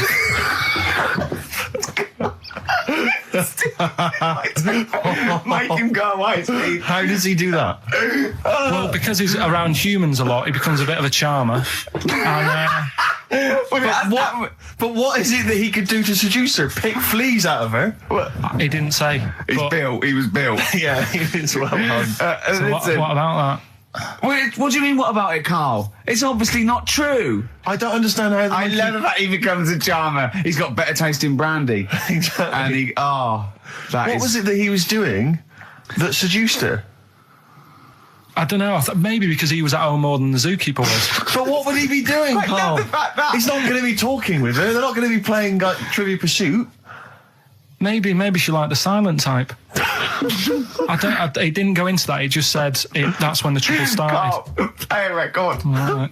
I'm really glad. Stroke, he, she. Yeah, I'm really glad that the pop idols, Cliff Richard, Westlife, made it to number one. Bo Selector. I went on holiday after Christmas, yeah. And so did our mutual friend, Phil Balker. Yeah, good man. He was in Lanzarote and he told me one of the funny... I don't know if I can tell this on the radio. I'll have to say the C word. I'll just go... It's in a sentence, so I just go, you see, when it comes, so you'll know that he's saying the terrible word.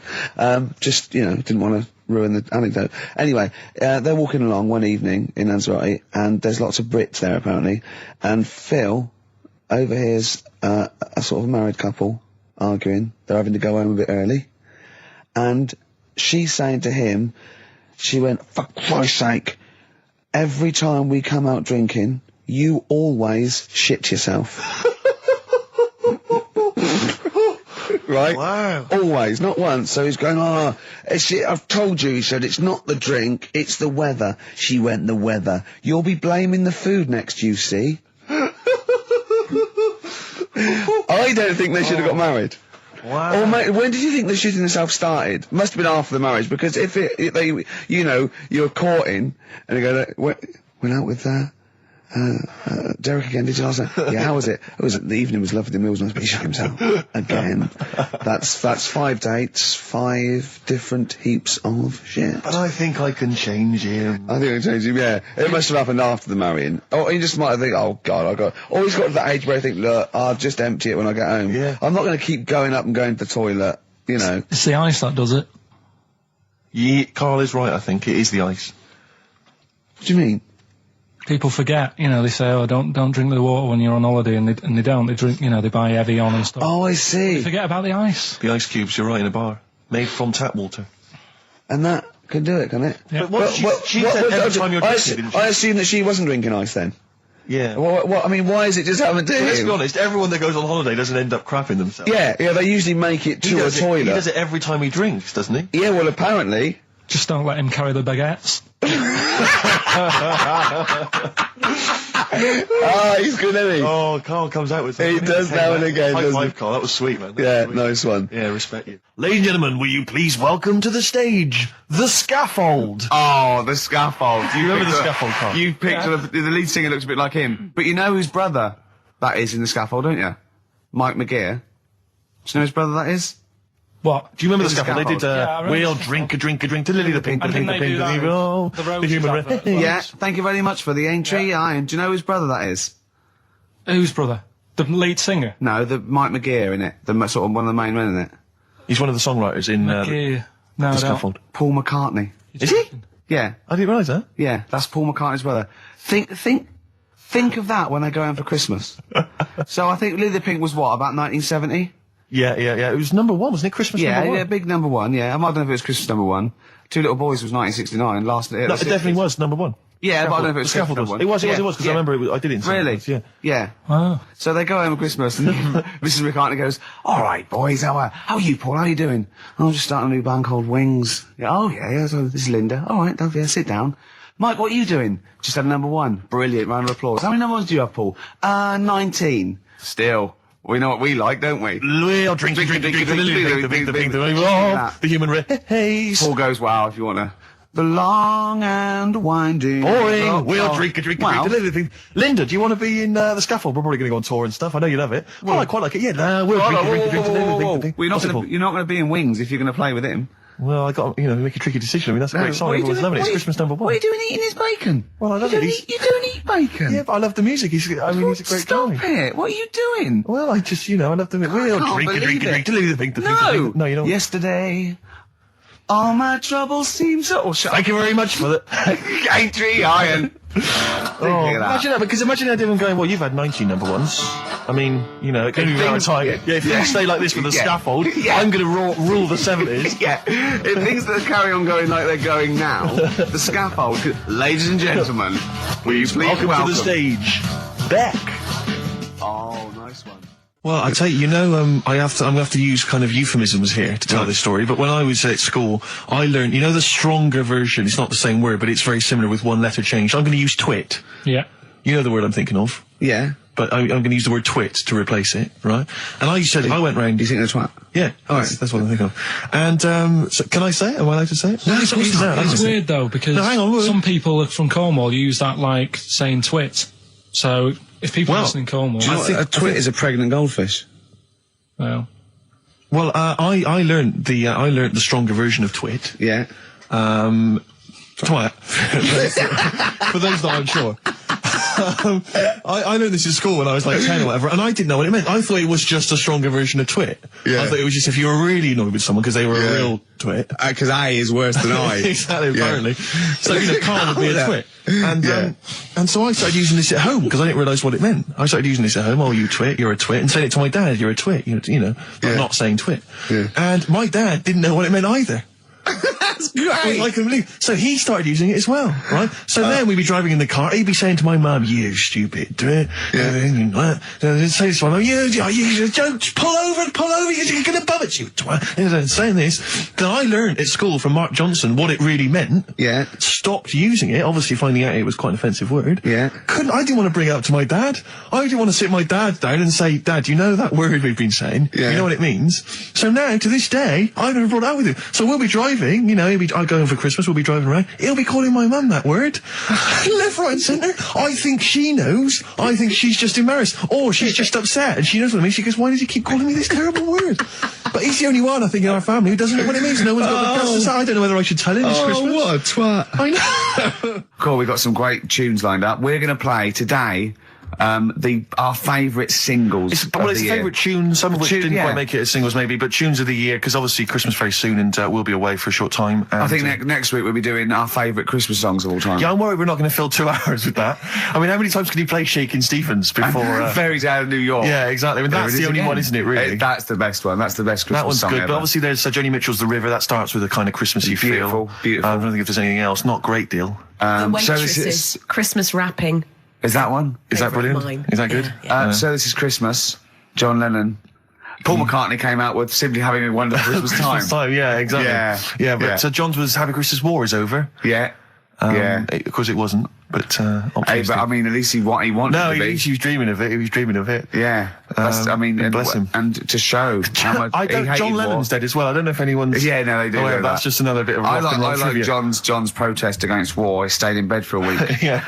I've been doing that. I've been protesting against war for ages. Yeah. I'm eating hamburgers against war. Absolutely. I just go into Burger King on the way here. I went into the counter. But of course, that's not product placement there, and there's a number of other burger joints that people may wish to go to if they choose. I often go to McDonald's. Yeah, exactly.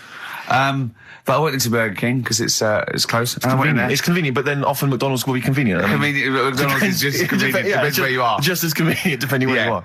And I said, could I have a cheeseburger and small fries? Take away, please. And he recognised me. He went, "Oh, so you're on telly enough, weren't you?" He went, "There's your meal." So I went, "Thanks." He winked and went, "I'll put large fries in."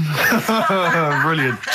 So that's so it's paying off at last. True genius is being rewarded by the burger joints. Because I mean, there's been a couple of times where I've been with you, and we've gone in a restaurant and someone's given you a free meal or whatever. And it's the way that it's like you don't ask for it; it's just kind of offered. But I don't know what they're expecting in returtion. Nothing. I mean, do they think that you'll go away and you'll always think fondly of Chad who works in Burger King? I just think they think, oh, I don't know. They make. I'm going to give him a little treat. Yeah. I know, I don't like it, but then I'm always grateful, and I never... Yeah. But the thing is, I'm slightly embarrassed. Did anyone around you hear what had happened? No. Because I imagine the resentment, just the whole room No, they on didn't. You. I had to go around telling them. I went, I said, "Excuse me, did you hear that?" He goes, "No." He just gave me the free thing because I'm on the telly. And I went, "I don't recognise." I went, "You don't recognise me?" I'm terrified now that that someone could be listening at Burger King HQ. I'm assuming this is an unorthodox procedure. And that little fella's got fired. Well, they know it's Leicester Square now because I just mentioned it, so they know which Burger King it is. Oh my God. I don't know. What was his name? Ralph Littleton. He had a name badge. Number 342. Well, I just hope Littleton doesn't get in trouble. So, what are we going to play? That could be a sad Christmas for him. He's probably keeping his whole family afloat. But it's Springsteen. Well, tunes of the year. I mean, I know people dismiss Springsteen, but as I say, the gig I went to see earlier in the year, I made Sturgis couldn't believe we were going to play Springsteen. Brilliant. I just think, leave aside what you think is cool and trendy and the fact that he's older now or whatever else. Really? Just leave all that behind and just listen to the tunes because, he remains a great musician. Lonesome Day? Lonesome Day. Right. In Turkey... Nice. It's not, actually. Mm-hmm. That's where I went, and there was them little fellas after Suzanne in the kitchen. What? What do you mean? We went to Turkey. You went to Turkey and there were some little fellas? Well, they had quite a few sort of midgets working in the kitchen. Why? Is it a theme No, Was it a theme holiday? I don't know. Might get them cheaper or something. Was it? So they were get working, them cheaper? They were working in the kitchen, and one of them fancied Suzanne and kept sort of eyeing her up, and she was winding me up saying, "Oh, Not eyeing up and down, just eyeing her up." Anyway, no. So What anyway, was she doing in the kitchen? no, it's like a pick what you want to eat type buffet, but you have people clearing the tables and that ready for you to come along. Were they low tables? And you know, he was just keeping an eye on her. What did he say though? Was he? It was Turkish, so I don't know what he was saying. But he was. He was Little fella, yeah. Did he? What do you mean a little fella? What do you mean little fella? Sort of dwarf-like. What do you mean dwarf like? He had magic powers, or he was 4 foot? No, What do you mean, A Karl? little bloke, just like a normal bloke, but small. If you stood him in the desert, you wouldn't know. But he'd be hot and nothing around says, right, Karl. You should watch out for the monkeys. Yeah, underground. There's underground monkeys Look, in you can't just say there was a little midget fella who was eyeing up my girlfriend and then leave it. What do you mean? What was happening? This is a story to us. This is much more interesting to us than, and she was deaf, right, and she hit her head. That's much more I don't interesting. understand how it manifested itself. Did he come over and say something? No, do you know when it's like girls know, don't they? When someone fancies them. What do you mean there was lots of them as well? Do then? they? That's worth knowing. Listen, right, come on, right. So you went to this holiday, yeah? Yeah, wasn't And you that went good? into the dining room or something? Yeah, downstairs. And in you the looked dining over Thought the this is kitchen. all. There's no one serving. Yeah, and they go, Wait a oh, minute. hold on, you looked down and there was a little waiter. There was loads of them running around busy. Why, though? Why did Because they it get was the... summer. What do you mean? Because it was Loads of them. summer. They had more of them They on. come out in summer. They come out in summer. What do you mean they had more... What do you mean? Because it's busy, isn't it? Well, no, but they hibernate in the Why winter. were they all midgets? I don't know, maybe it doesn't heat stunt your growth or something. No! Well, they just happened to, maybe it was a thing that they did for tourists or something, I don't know. I just got on with my meal. It was a holiday, do you know what I mean? God. Right, So it's a midget serving. I'm not going to ask any questions. Right, okay, yeah. So they're all little fellas running around, and this one always was like, you know, oh, do you want a new serviette? You know what I mean? Going out of his way to sort of... for turning on the charm. Yeah, he was going out of his way. The others weren't. Right. I think what was happening is he'd been working with Santa all the winter. Yeah. This is sort of little summer break. This one He was hadn't seen your a girl. waiter, and so he was being polite to you. Maybe. But what did Suzanne say then? Well, she was using it to wind me up. What was she saying? Oh, he's... Oh, just like, you know, look. He may be small, but he's Well, built like a... Yeah, he's all man. so... Were you jealous of a midget then? You were jealous of him? It is a bit annoying, isn't it? Why? It wouldn't bother me as much now, because I've been with her for ages. Right. But at the time, that might have been one of our first holidays, and it's like, you don't know, want to be what's going on? thrown I've away paid by for it. this holiday. And then you get off with a midget? Yeah. Oh. So anyway, But it doesn't matter because you got chatted up by a bearded lady. So. yeah. tell you what, no, that's got nothing to do with that. What were you going to say? What were you going to I say? was going to say the hotel was half board, and maybe... Oh, right. I thought you were going to say it's just one of her shortcomings. So listen, right? Play a record. He said these, you know, oh God, it's like a child or a cat when it's confused. He went, Steve reckons in ancient Greece, right, it was better to shag a bloke than a woman.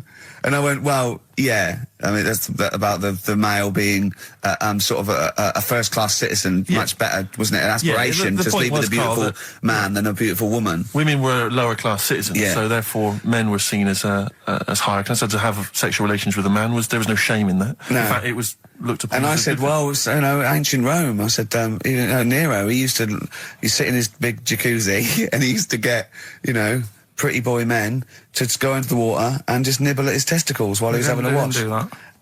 He did. No. Yeah. And he's not a gay fella.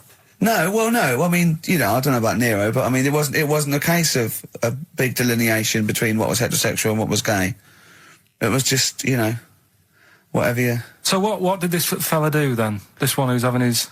Well, having he his was little pretty testicles? much top boy, Nero, for a while. He was in charge. And, you know, and you did what you're told. If Caesar or... But why were people going round there? Why didn't they go, oh... No, they weren't dropping in. It wasn't like the door was opening. I was going to see what Nero's doing. You'd have probably been like a delivery boy or a stable boy or something, you know, and you'd have popped round there and you'd have gone, there, right, Nero, there's the tablets of stone you wanted. And you go, Pilkington, why you are here? Pop under... I don't know why he's French. What is that? I don't know why he's French. Just pop under the water and nibble at my testicles and you'd have done it. Because he was Nero. I wouldn't. You would have. There's no way I would have done. Yeah, well, you would What have. have I done? I've dropped a pizza off. Yeah, you put around to Nero's place with the pizza. Right, I'd say I've done my job. Right? Yeah. That's not the sort of tip I wanted. No, he just said, get the little baldy chap to nibble on my testicles, and you'd remember what? I wouldn't have done it. No, Well, you would have put my head on the you'd wall. have done it, right. No, I wouldn't have done it. Can I just say this, Steve? Not only would you be nibbling his testicles, you'd have been going mad. You'd have been noshing him just for extra. You'd have been doing everything he wanted. You'd have been going, Eda Garl, I didn't ask you to do that. You'd have been going mental. They'd have been chewing, slurping. It was all right. He went, wait till you get out. You see Piccadilly, it's better than Euston. Right. It was. It was nicer. I went outside and there was a ridiculous queue, and sort of one cab. Right, yeah. So, horse-drawn. Yeah. And so I walked, and it was okay. It was only down the road. It was a bit dark. It was wet and raining. Obviously, it's the north. I know, yeah. The hotel was very nice, but no minibar. I've never seen that before. I've travelled all over the world seeing them in a hotel without a minibar. No, so I don't know what's going on then. I don't know what's going on there. And then I did this corporate gig in Old Trafford. Pitch was up, don't know what they were doing, but, very impressive. Big impressive. I think they're the richest football club, aren't they? Carl? Yeah. You did a gig at where? Old Trafford. It was in a function room. Oh, there, well, I thought it was the stadium. No, I'm not that big yet. No. But I mean, I can't really comment on Manchester. I do know that Liverpool was voted most important music city via poll. True enough. Carl, you're making noises while I'm talking. Yeah, but you do this all the time trying to wind me up. And I'm not saying Manchester's the best place in the world, but what I'm saying is there's bits of it that I really miss. Yeah. Like last Sunday, right? When I'd met up with Ricky, we had spaghetti bolognese, which was all right. And then I said to her, I need some soil. Damn, I wish you'd invited me. It sounds amazing. So I need some soil. What do you think? You need some what? Soil? Soil, yeah. I need to repot a plant, right? Yeah. So you need to repot a plant? Yeah. Fair enough. So I'm like, where you can't see these shops in London. Do you know what I mean? There's nothing around. I took him straight to one in my street. Yeah, but near your street, and that's probably the only one in London. Well, you say that, Carl. No, it does annoy me. Round my way, it's like, You can't move for soil shops. You can't. There's earth. You can just pick up handfuls walking down the street. Yeah, incredible. People just lean over into someone's front garden. No, you can take the plants as well. No, but what I'm saying is, Manchester, there's loads of decent hardware shops. Yeah. Here, if you want a panini and a latte or whatever, you can't move from. But for soil, I had to go virtually how many miles away from me to carry that soil home and stuff. Yeah. It's not good. I mean, London's all right, but if cities were sort of it's neglecting the peat market, really. Well, there's barely any mulch available in central London. I'm sick and tired of not getting a good decent compost of a Sunday. Indeed. So I'm thinking of moving to the north, where there is loads of soil and gravel. Indeed. And animal shite. XFM 104.9, Ricky Gervais, Steve Merchant, Karl Pilkington, a regular Santa Claus. I'll leave it. Oh, dear. Right, listen, right. New year and all that. He's great, isn't he? Rockbusters is on the way. We're getting some good stuff coming in. I have to say, I'm amazed. Every answer I've had so far has been correct. I listened to the clues. I've got no idea. And I know you, Karl. I've spent time with you. Have you seen the XFM listeners? Well, of course they're the same as Karl. Sure. Of course they've got the same mindset. Yeah. Oh. Right. So what did you do for New Year, instantly? Well, I cocked it up a bit. Right. You're joking. Oh, You're joking. You're joking, mate. Go on. I went and booked a table. You got the wrong day. No, right. Booked a table at a restaurant that was shut. Right? What? I booked a table at a restaurant, and the one that I called, it wasn't the one. The call had been diverted. So Suzanne said, call them up and see what they're serving, right? Because I forgot to do that when I booked the table, right? That's right, anyway. Because the thing is, right, it's a restaurant in Covent Garden, but they've got one in Victoria. But when they answered and they said, no, Victoria, I thought that was the person who was answering the phone. Do you know how some people say the name? Right. So then when I called them up and said, what you thought he sounded a bit funny. Right? So I'm confused, Karl, but probably not more. No more than you would have been on the it was a branch of a... he doesn't want to give the restaurant away, so he phoned it up. There's one in Covent Garden. They answered the phone. The restaurant's not called No. No, they said, no, Victoria. Why can't we name the restaurant? I don't know why. It's not libelous. Are we scared that, are you scared people are going to sort of see you in there because it's your regular home? No, it's just that, you got to pay for stuff, haven't you? Right. I mean, it's... Okay, anyway, so you've I mentioned it before New Year, but it's not... So did you go all the way to the restaurant to find out that it was closed? No. What happened is... Was that the name of the restaurant again? Right, the restaurant's called Christopher's. They've got one in Covent Garden, they've got one in Victoria. He phoned up, he went to book, it's a lovely restaurant, I've been there often, I recommend it to him. He phones up, said, can I have a table for he said, no problem, sir. Right? And then, so Dan said, oh, you better call up, see if they've got any haddock on the, menu. And he went, hello, and they went, hello, Christopher's. Victoria went, Victoria? They went, yeah, he went, oh, no. That's it, innit? So then I just said, no, forget it. I'm not going all the way over there. So I cancelled it, right? So when I called up Suzanne and said, look, I've made an error. The place we were going to is shut. Was she surprised again, or? So we're not going. So she said, oh, try some other places. And I did. They were all booked up, right? I was fed up anyway. I hate New Year. It's always like this, isn't it?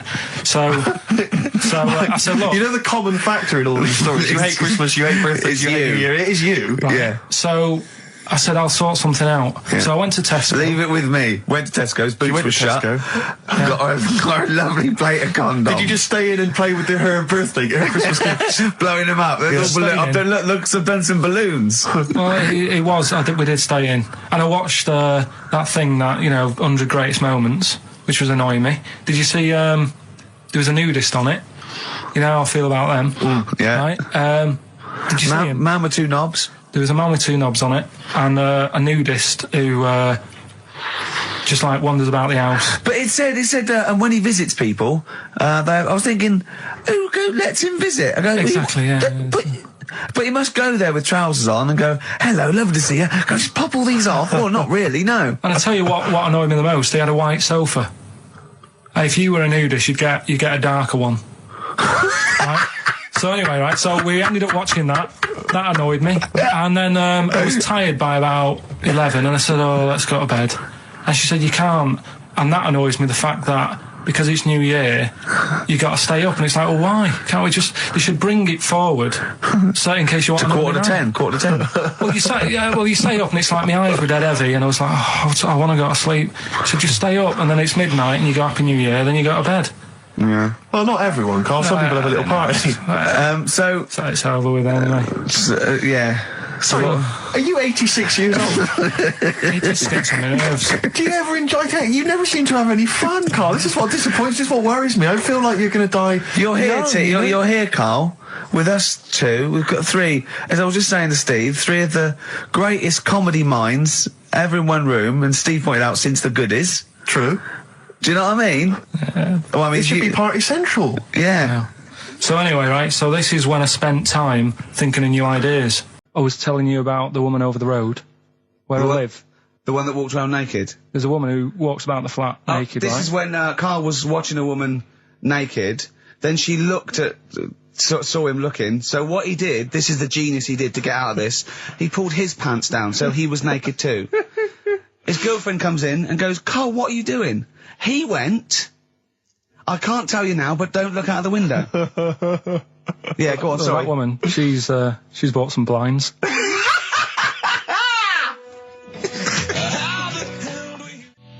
Nickelback, someday on XFM 104.9. How old's the bloke from Nickelback?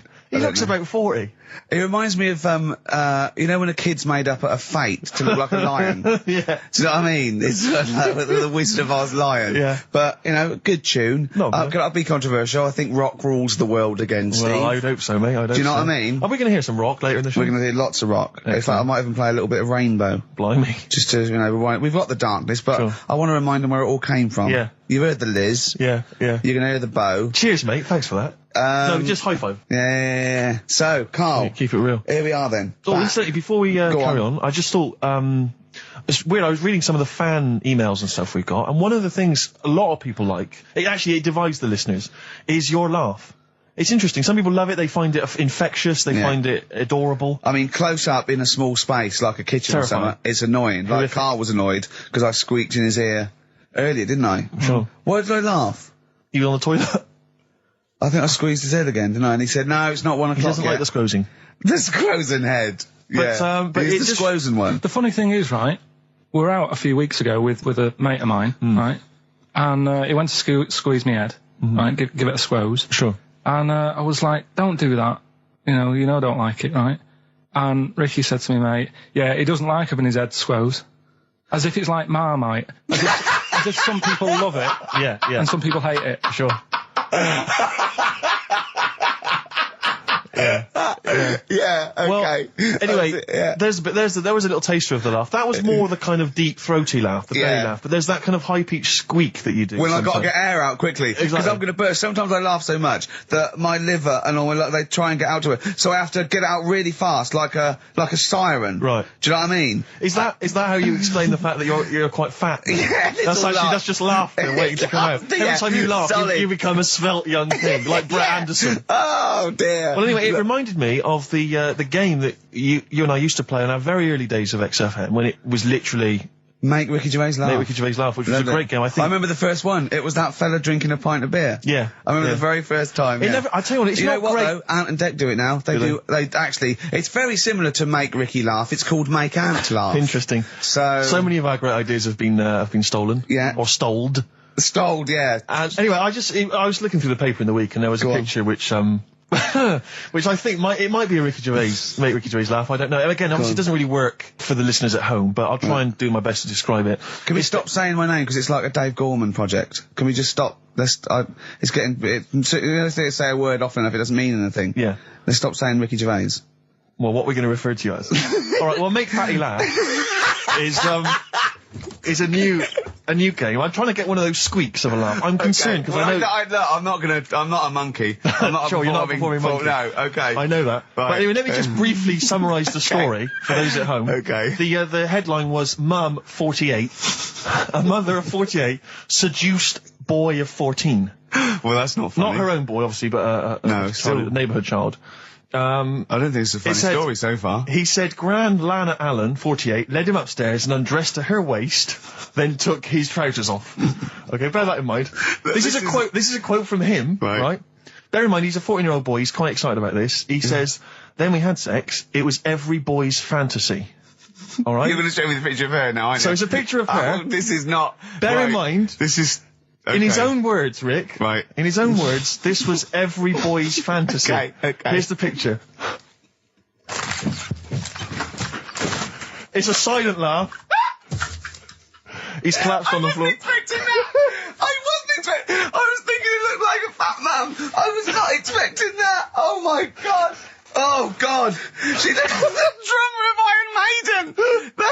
She looks a bit like Lemmy.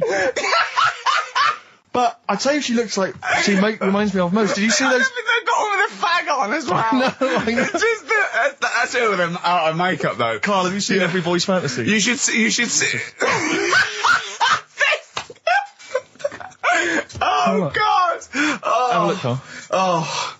Oh god. How old is she? 48. Oh god. Oh, 48. That's lovely. Nothing wrong with that. I'll tell you, if you weren't lucky enough to see the picture, she looks just like the oldest man in the world. His photos on in newspapers and on the web for a while. He was about 135 or something. Carl. Look, it's, Carl's got a theory that Chinese people don't age well. This man was a Chinaman, right? And he was 120 or something. Yeah. Did you see a picture of him? Yeah, he's still alive. No, he's not. He's not. He's not. He died at 120. So he said 120 or something, but makes you wonder. What makes you wonder? Well, because they don't age well. I think he's using that. He's probably about 37. Oh God! Honestly, we walk down the street, right, and we see an elderly Chinese person, right, and Carl would go, "Oh, I just think he is." Yeah. Like it's not. I don't understand this notion that Chinese people don't age well. I don't know where this has come about. No, I mean, I'm not having a go. No, right? I never want anyone to think I'm like having a go at them. But they are really good looking and they're healthy and that. till they're about... I've never seen one, right? Can you tell me if you've seen a Chinese person who's about 30? It's either 20 or 50. There's no middle ground. This is what I came back for. This is 2 hours of absolute drivel from the brain of Karl Pilkington. Let me just check something. So the Chinese gentleman who died recently was 130. Your theory is your theory is that he's maybe in his late 30s, early 40s. Yeah.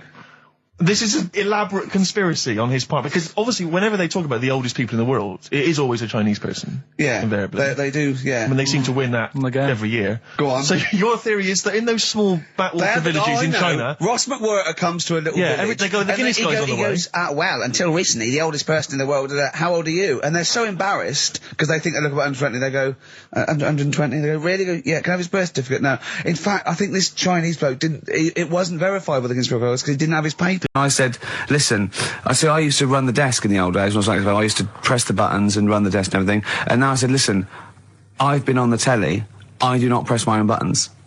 And Karl said, well, I don't really work weekends. And they went, well, you do if you want to keep your job. Absolutely. And we were lumbered with him. And then we discovered that he's not just a little dork, a little manky sort of idiot. He's got nice shirt. He's got, you know what I mean? He's got something else. Absolutely. He's got He brings another dimension, yeah. Yeah, and he started having a little chat, and we discovered that he had quite a lot to say. Well, I think you're absolutely right, and I think I was wondering maybe we should maybe play another tune, but after that, I just think we should re-familiarise our radio audience with Karl, and any new listeners, just somehow going to let them get to know the real Karl again. Well, if you are new, you'll find that we like some old songs, some new songs, some chitter-chat. We get serious sometimes, there's some tears and some laughter. Yeah. We kicked off with Oasis' new one, Little by Little. We're going to go back in time now to Iggy Pop and his Stooges with I'm Bored.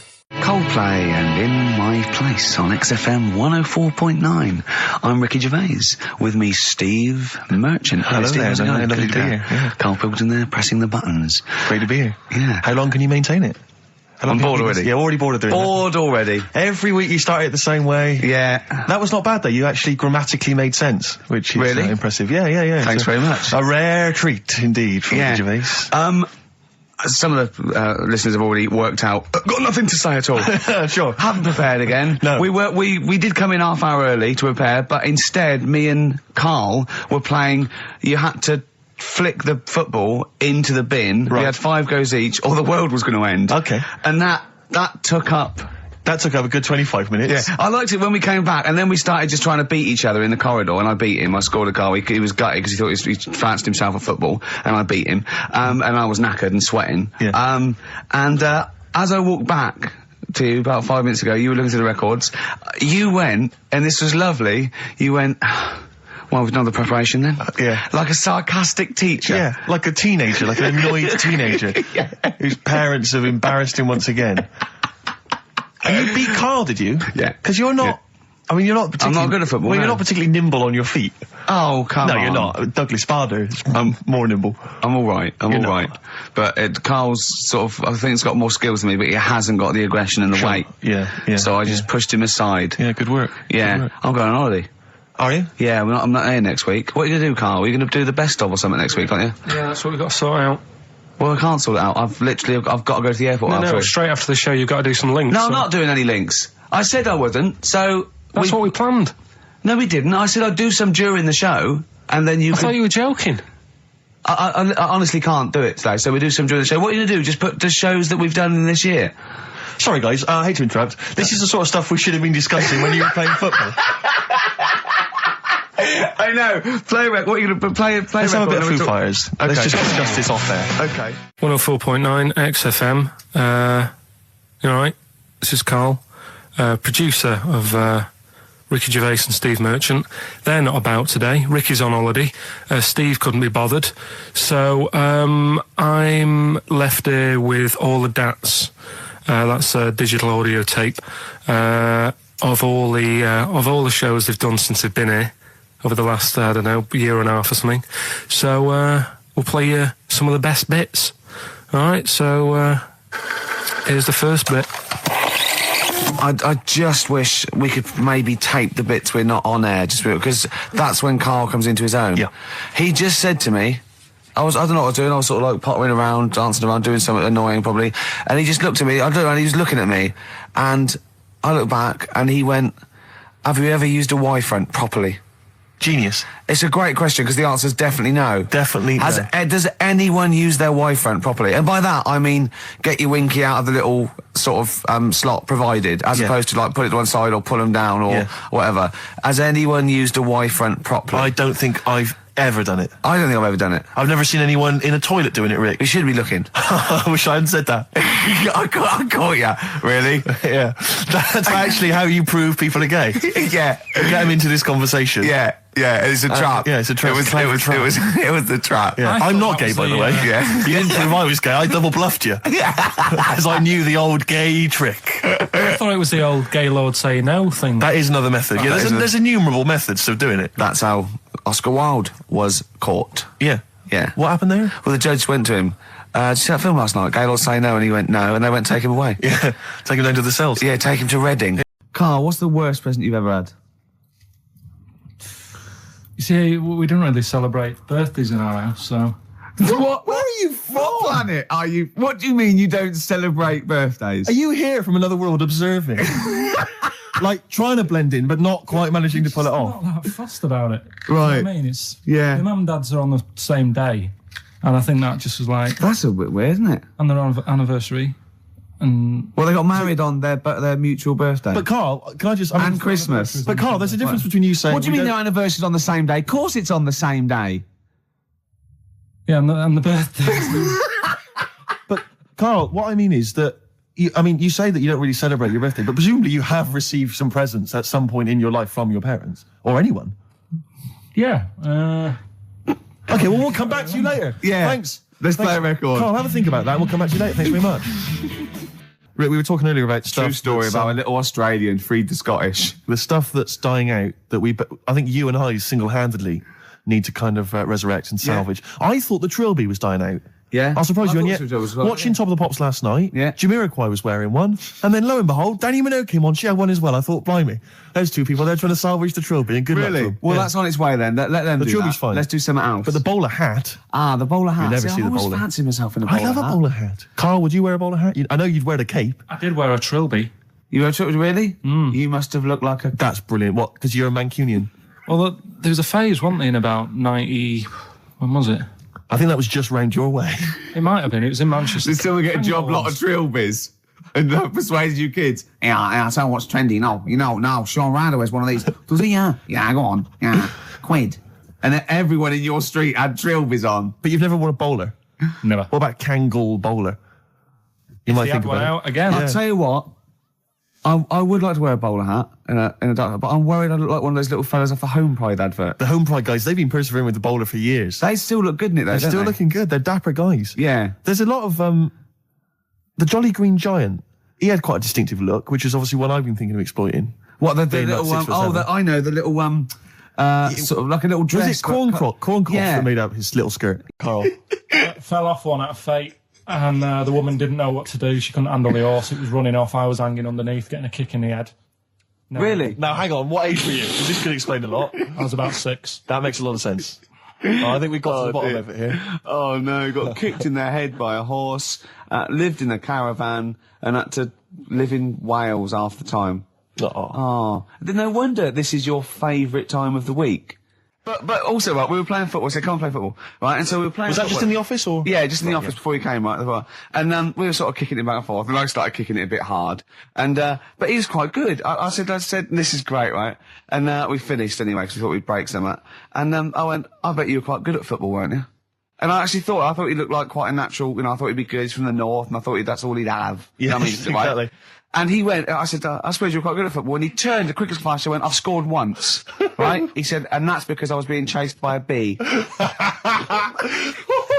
I went, save it. Yeah. He went, no, I said, please save it. Because I wanted to see that. No, you can continue now. Please tell us the rest of the story. You've scored a goal once because you're being chased by a bee. Yeah, you've done it now, really. I was on the... There must be more to that story, man. I was in the school team. I wasn't that good as a kid at football, to be honest.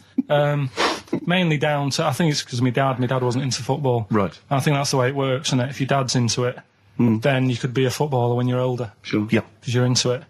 And So I was in the school team because I got on with the other lads. And they let me in the team. Popular guy, yeah. Sure. And I was stood there doing nothing because I didn't really know what to do. I never knew which way I was meant to be shooting. Yeah. Got all that messed up. Yeah. And I just stood there, right, and with my hands behind my back, and something landed on me on like this part of my thumb. You can't just point. It's radio. It's this bit here. Right. Yeah. The fleshy bit. The fleshy bit of the thumb. Yeah. And I thought, oh, what's that? And I looked down, and it was a bee. Thumb. Oh, it was a bee. Yeah. It was a bee on me. So I start running. Yeah. Try to get away from it. And bees. Actually, something interesting about bees. More chance of getting stung by a bee in windy weather than any other sort of weather. That's incredible. Anyway, so I'm running away. And he said there was no more. Extraordinary. I've already learned many things. You're being chased by the bees. So windy. I'm running. It's on your thumb. Is it still on your thumb now? It's sort of gripping onto me like a stag beetle. Clever. Like a stag beetle. I love it. Oh, Or a bee. yeah.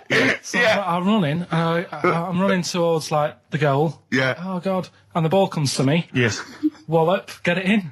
Brilliant. What happened to the bee there? Did it sting you? They die, don't they? I mean, ultimately it died, sure, but did that particular moment did it sting you? This was probably about 20 years ago, so I imagine. No. Once a bee stings you. So did it sting you? Yeah, but did it sting you? Yeah. Right, that was the question. When did it sting you? When I was playing football. No. Carl, do you want me asking, you say you're on the school football team. Was there just 11 boys at your school?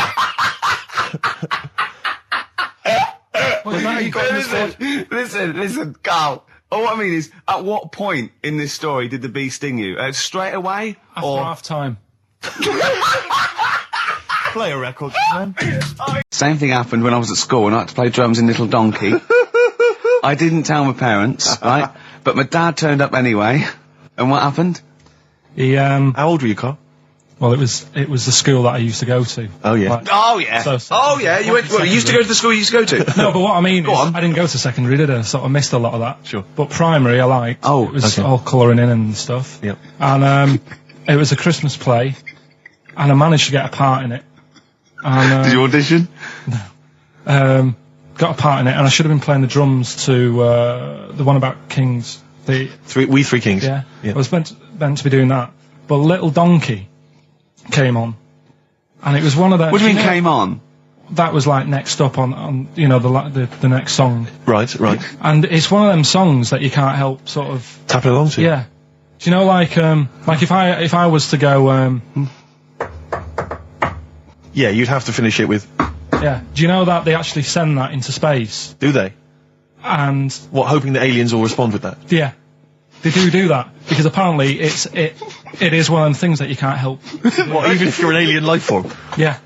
They know that, do they? Yeah. But anyway. What, because they watch Star Trek or something? Hello. Knock, knock. Yeah. No, seriously. Is it true, like, if you send out knock, knock into space, they have to say, Augie, Augie. Oh, that is great. Seriously. Oh, hold on, what's something out there? Was a little green fellow? That is great. Yeah, so anyway, that is Little Donkey is like one of them tunes that you can't, and I was there and I had the drumstick and I thought, oh God. The drumstick! I could feel myself, and anyway. Just wanting to do it, yeah. I started going along and playing Little Donkey, which I wasn't meant to do, but it went down such a storm. What, were there people like parents and that dozing off, and then suddenly they heard your version of Little Donkey, and they thought, wait a minute, now it's really picking up. What do you mean? I'm glad we paid £1.50 for this. What do you mean it went down such a storm? I'm going, hold on, was it like when people have Ringo... lighters in the air. You know, when Ringo joined the Beatles, now going, boo, Pete Best, but he went... Yeah, they went, whoa! Oh, God. No, but the teacher just said, it went down really well, you can do that again tonight. Right. When you're in it again. But anyway, so my dad was there, and you hadn't told him about this performance, so he just turned up off his own back. I never took the letters home and stuff to show my mum and dad, because it just put me off. So, anyway, he turned up, don't know why, he must have heard from someone else's dad. Yeah. He turned up, and he swore about me, which... Did he? I don't... Could you use a word that's allowed to be said? The word? Of course it is. Right. If you got a kid in the car or anything, you can turn it down now. Yeah. Right? But he said... there was a guy stood next to him with a camera, big video camera, filming it. And he said, yeah, film it, but try and avoid getting the twat in the hat in the shot. Because I had one of those porters, the little round pork pie hats on. Right. This is so sad. What, was this a nativity play? It was about Jesus and stuff. Yeah, well, there was a porter there helping him with his bags. Of course there was, I forgot. I mean, Mary and Joseph, they got there. Yeah, because it was the hope, because the inn was full, but I think the porter doubled up with the inn and the stable. Right, that was nice. So he carried bags over, Yeah, no, so yeah. You're right, though. I don't know why I was wearing one of them. But I was. And your father said that? And how did you know your father said that? Did you hear it? About it later. Oh, he told you about it later? Yeah, I was talking about stuff I'd done at school, and he said, "Oh, God, remember that?" And I spoke to him the other day about it. Right. And, oh, God. So that was the end of your sort of drumming career, really? Because it could have been, I mean, you know, the audience loved it the night before. Yeah. You could have, like, been, who knows, a whole new world for you. Yeah. Have you done any stuff? I've never drummed. I wish I had, man. That's a movie story, but is that, and that's why you don't tell, your mum and dad don't know you on the radio, do they? They think, when they were down the other weekend, they had to come in, I just said, I'll just go in and press the buttons. Because they could listen on Sky Digital, couldn't they? They could do. But you wouldn't want that, would you? I don't want that. No. Play a record, I want to talk to you again a little bit about this later. Karl, look, you almost let it slip then as you were talking about your filling out that application form. There's some big news that everyone needs to know, which we were stunned by in the week, although the more we sort of talk to you, the more it starts to fall into place. Yeah. But Karl, what's the story? That I haven't got me exam results from my GCSEs. He never turned up to get his exam results. I was working. And so, how many did you take in the end? Because you weren't even sure about that, were you? You think you took maths and English, don't you? Yeah. And you think you've handed in the artwork for art, don't you? Now, art was continual assessment, wasn't it? Coursework. And what was it that you made? I made a man sort of putting his arms into a car. You've made a model of a man putting his arms into a car. What was this? So that one's passed. Was that this a homage to break-ins in Manchester? Was this? What was this? Oh, look, he does what he sees. Yeah. So you've got that. That's safe. You've definitely got that one. So you've taken art, you've taken English and maths, you think? So this is what we're going to do, listeners. We're going to try and find out his exam results for him and tell him next week. Live on air. We're going to call his school, we're going to try and track him down, and we are going to have a little envelope, and we are going to give Karl, at the age of 29, his O-level results. GCSEs, yeah. Now, Karl, so you took maths, yeah. You think, you took English, do you remember turning up to do those? Do you remember sitting in the room filling in the forms? Yeah. Okay, and how did you feel you did? I don't think I did well. You don't think you did well? Did you revise? No. Why didn't you revise? Because I don't really believe in it. Okay. Well, it's just that if you don't know it, then you don't know it. You shouldn't have to start looking at the book. If I went to like the hospital, yeah, and the doctor said, "Oh, you need your appendix out," but hang on a minute, I've just got to read up on it. Yeah, that isn't good enough. Okay, he should know, and that's the way I feel about it. To be fair, though, he did do the revision beforehand. Yeah, they don't usually pass on, maybe when they're in practice. Yeah, information they took in by osmosis. Yeah, yeah, and the bloke comes in and goes, "Can I just see what you did with that?" I goes, "You've passed." Yeah. Phew. That's a good one. Yeah. Good job I watched Casualty. I just like the way, the things that interest me, I remember. Things like snakes not having ears and stuff. Yes. I didn't have to read about that. No, you just learned that, yes. You saw it on the telly, didn't you? You saw it on that Ian Wright programme. Yeah. Yeah. And this is what Karl said to me. He said, it's actually, I called Karl up in the week, and Reese was with him. Reese used to be on XFM, and he took the phone, and he went, "Karl's worried, I've seen that programme." He said, "Snakes don't have ears, right?" He said, "So you can creep up on them and pick them up." And he said, "Karl's worried." He said, "How would you ever put them down again?" Because then they know you're there. I woke up the other night quite late. Worried about that. And I said to my girlfriend, I said, "How do you put a snake down?" And she said, "What are you talking about?" I said, "That Ian Wright thing, this guy managed to pick up a snake. And do you know that thing where they clamp its head on a jar to get the poison out?" I do now. Right? They did that, but they didn't show you how they got rid of it, and I thought, it could really get nasty, because it's obviously annoyed that you've had its head pressed in the jar. Yeah. Yeah. Right? They hate that. Now... Especially as it's in front of their mates. When you lift it off, yeah, right, you've got hold of it. Yeah. If you go to chuck it down, it's going to turn on you. It's going to go wild, isn't it? So, I just wondered. Well, what you do is you never put it down, Karl. Yeah, that's why that bloke has got about 11 or 12 just carrying him. Exactly. Yeah, you never put it down. You sling it. Who cares? You just throw it, don't you, really far. That's not that. I don't think you should throw. But Karl, listen, don't worry. We're not asking you to get involved with snakes. We're just asking you now. You've done maths, you think? Yeah. Did no revision for that? No. Okay. English. Do you remember what it was? Did they ask you about Shakespeare? Did they ask you about books? I remember, but I must have done it because I thought that was. It was English language, not English literature, wasn't it? So it was like spelling and all. So was it like a comprehension? You read a passage and had to ask questions on it. Was it? Did you have to write a short essay? I don't know. I can't remember any of that. Okay. I did a science. Okay, physics or chemistry? Physics. All right, well done. And this is all you think? You actually took that? You actually took physics GCSE, you think? You're obliged to do a language, I think. Did you do French? I did French for a bit. I don't think you are. I don't think you have to do a language. I think you have a GCSE, I think you've got to. Well, English quite good. I think that's his language he did. So you don't know about language? History? Geography? Just what you will find out, won't we? Okay, but you just can't remember. I can't believe you can't remember turning up for these things, because it's quite a big moment in people's lives. It is the thing that you've been working to all of your educational life. On the day that the things came out, I was working at as a printer. Okay. And it was a really busy day. A lot of spelling mistakes. It was a really busy day, so you're bound to forget. Yeah. No, but I had to use gold ink that day. Oh. And it's, I mean, you're not a printer, so you don't know. No, that's the biggie, innit? But it's tough. You've got to really get your rollers clean. Karl, play a record, mate, and good luck with the exam results. Hopefully we'll have them for you by next week. Black Rebel Motorcycle Club, spread your love. It's time to give Karl... You're actually nervous, aren't you? I'm a little bit nervous. Just to recap, Karl is 30 this year. He never went to get his results of his GCSEs. So myself and Steve took it upon ourselves to phone his school, track them down, and we actually got your results. What did you think you took? Did English. Right. Maths. Yeah. Art. Right. And I think I did physics. Okay. Well, you didn't do any of them. Eh? You didn't do any of them. You didn't register. You registered for one exam and took one exam and got results for one exam. So I don't know what you thought you were turning up to, or you weren't registered, or you didn't... You're familiar with the notion of registering for an exam. You have to kind of officially register in order to be eligible. What do you mean, register? I turned up for a couple. Yeah, you can't just show up. You have to register for them. You have to pay this because it costs the school money, so they have had to have paid for you if they thought you were going to pass. You can't just turn up on the day and ask some paper at the front. I never got a letter telling me that. Well, that's because you were never at school. But you did somehow register or registered for one exam. You registered for history. It's a topic that you've always been interested in. I was saying to Ricky before, World War II, I loved it.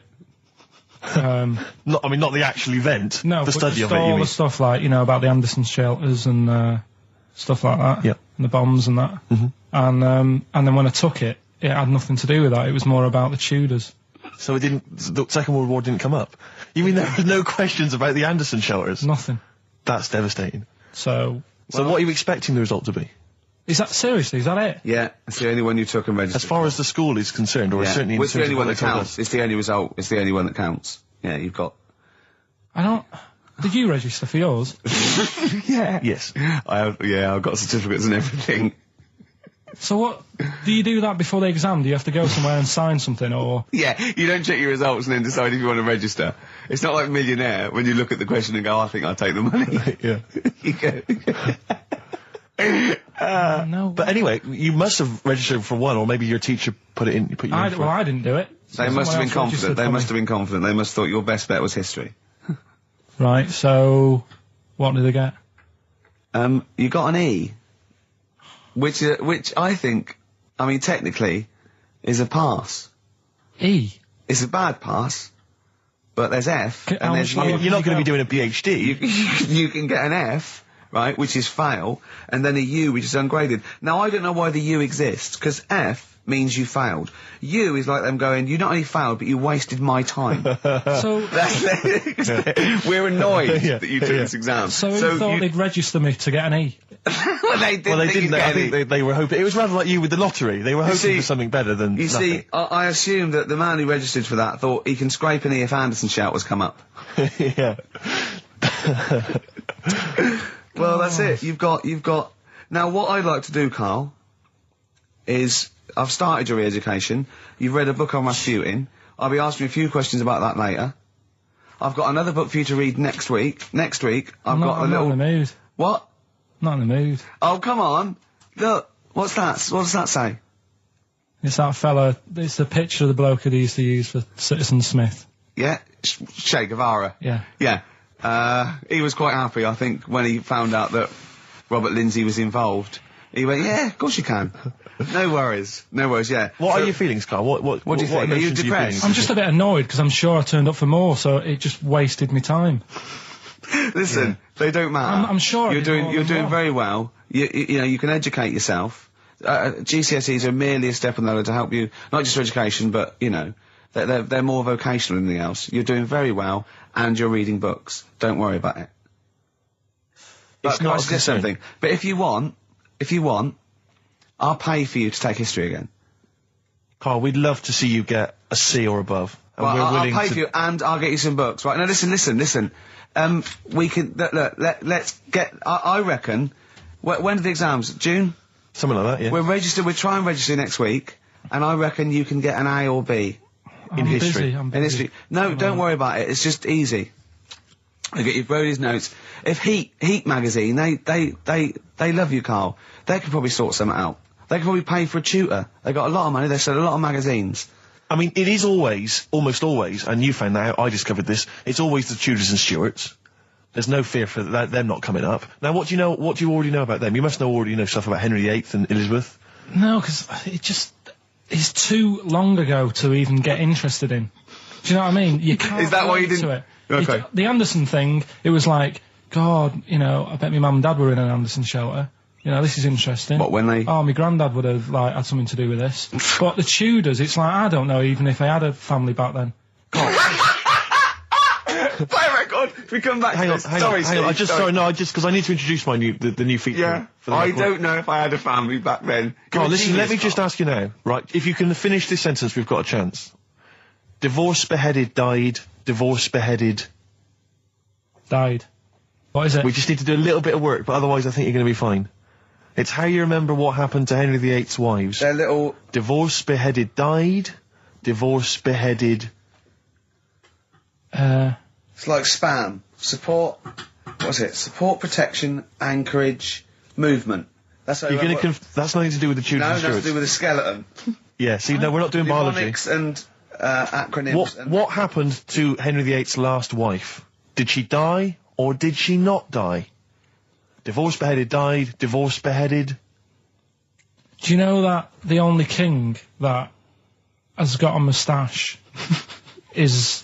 No. The only king that hasn't got a moustache is the King of Hearts on the playing cards. What's the record you play? And your name comes up. Now, I don't know if you've told us this story. I think you may have done, but I can't remember the facts about it.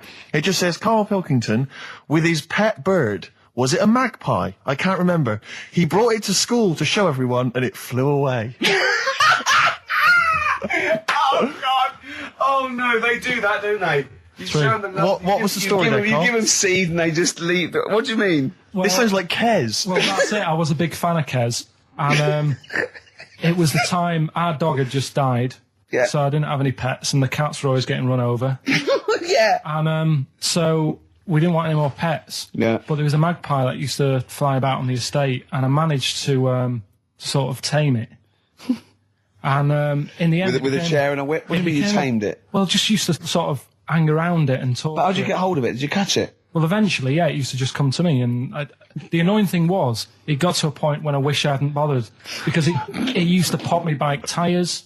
It used to sit on like, if I was talking to my mates and I was on my grifter.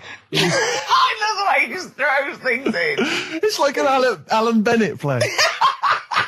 It landed on my tyre, and it used to peck at the tyre and pop it, and then it used to then never go away, so it was always like around the house, and my dad said never bring it in. So he used to sit on the porch, and I used to go out, and it used to fly down and land on my head, and it really hurt. It used to like peck and stuff.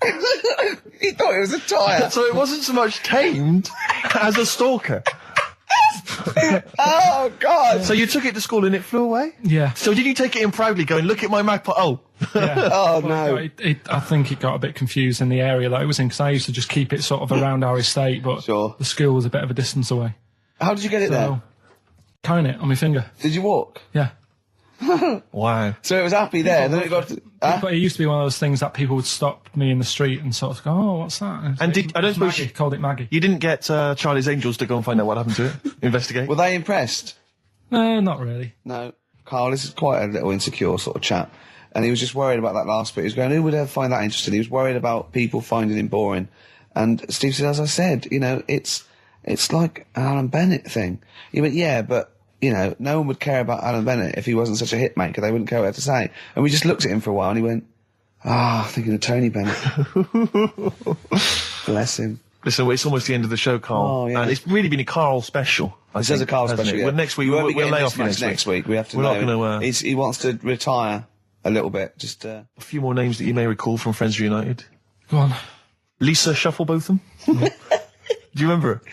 Yeah, she... Was she one of Charlie's Angels? No, she wasn't that nice, but she wanted me. her and a mate Rachel, I remember, I don't know why, but it was some sort of PE lesson where it had to be a bloke and two girls, and they were fighting over me. Could you hear what they were saying? They were just like, I want him, and I was loving it. Stuck in the middle, and they were fighting over me. And then the next week, I thought, I'll sit near them. What sort of game do they play at this school? I don't know. That's an incredible game. But I think... Punch me on the arm. No, punch me on the arm, Karl. They just went through it. Because the following week, I thought, right, I'll sit near them again, because I quite enjoyed the way they fighted over me. But then they picked somebody else, and I don't know who I was with that week. So you didn't get any action with Shufflebotham or a friend? No. And when she got older, she went a bit off. She's not that good. She's probably nice now. It's just, I mean, I'll say about myself, when you get to sort of the end of secondary school, you do sort of go a bit odd looking. Right. Do you know what I mean? When your sort of head grows funny.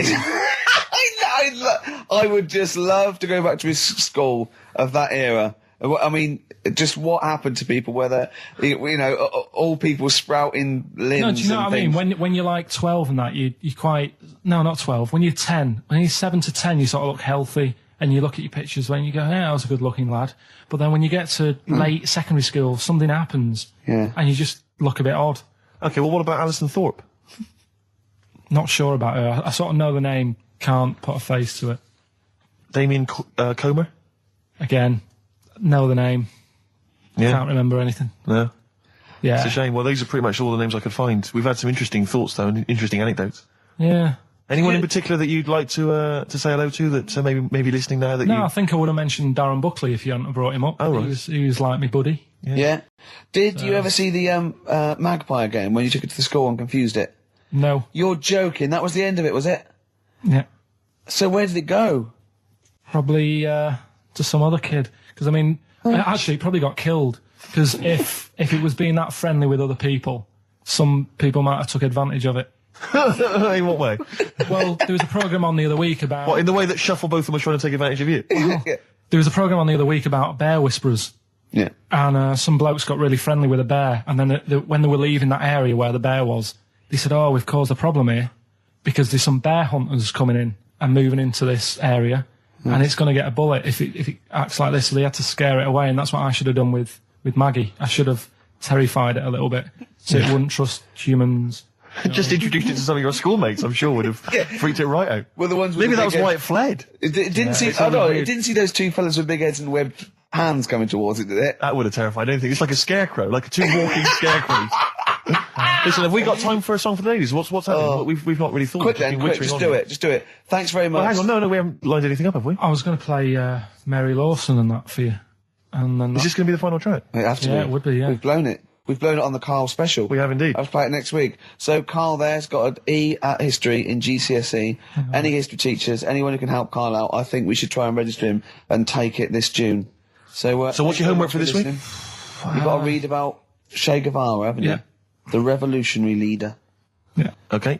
Do you know anything about him at all? Have you got any basis? I just know that if you want to use his face on your business, it costs a lot of money.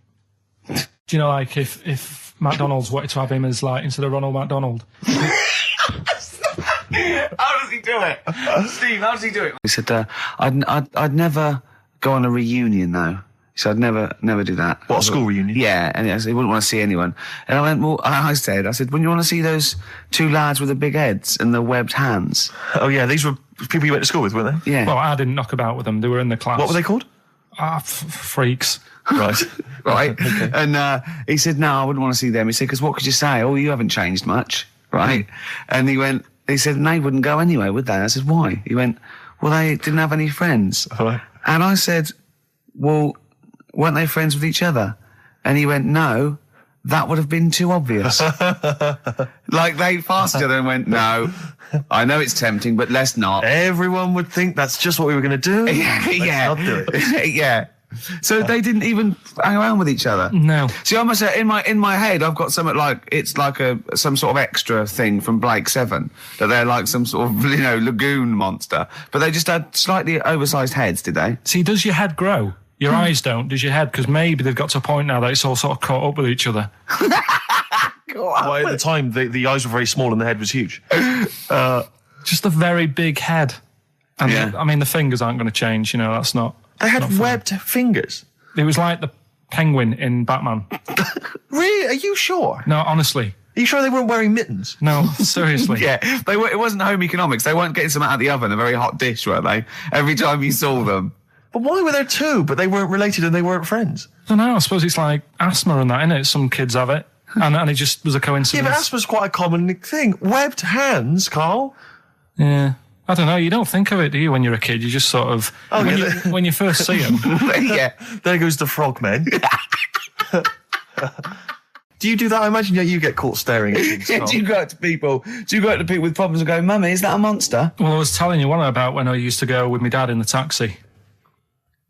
Oh, yeah. Tell us this story. Well, your father was a taxi driver? My dad he had loads of jobs, which he did back then, and they don't do that anymore, do they, people? They don't have loads of stuff. Sure. But at one point, he had a black cab, and I used to go with him. Used to get a beer crate and put it in the front of the black cab, and sort of sit just next to the meter.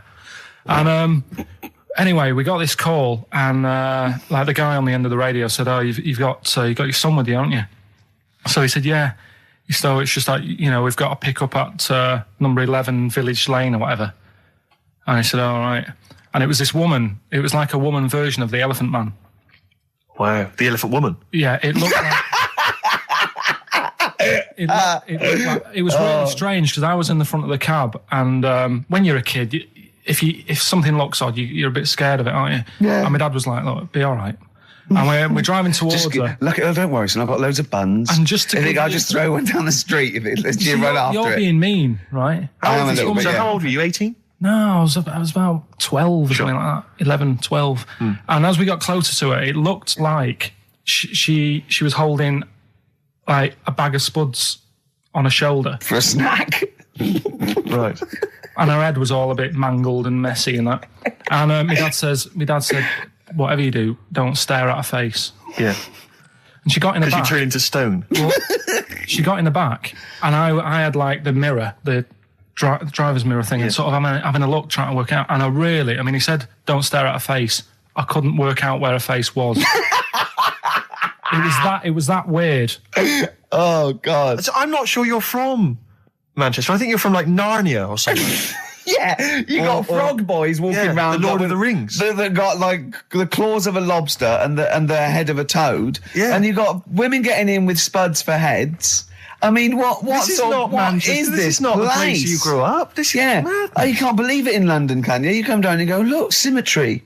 It must be amazing. It must be a thing to do with upbringing, though, mustn't it? And because again, do you know, I've said to you before, years ago when I was a kid and didn't have any worries, good-looking lad, you go through it a bit, have a few more worries, and you look knackered.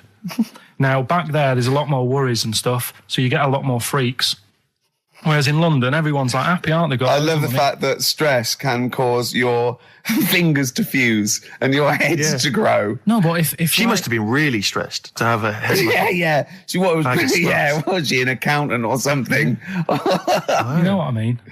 But what did she do? What did she say? Where was she going, by the way? She couldn't speak. London Zoo, please. I think she was going to like to the fair. Shop. Seriously, honest to God. On my mum's life, she was. Because at the end of the day, that's a good thing with animals. They don't judge you, do they? She's not an animal. She's a human being. She's not actually an elephant. No, but you know the elephant man was not actually an elephant. You understand that? He's got no elephant genes in him at all. No. That was just a cool name people gave him. Yeah. No, it's the name of the disease, isn't it? Elephantitis. Look, so listen. So this woman, why was she going to a pet shop? She was going to a pet shop. To find a husband. Is this true? No, it is true, yeah. Oh, God. I'm not taking the mickey, because it must be so really bad for you. Of course it is. Carl, I'm going on to you today about cutting myself shaving. Yeah. I was going on about that. To think that she's probably not alive now, but to think...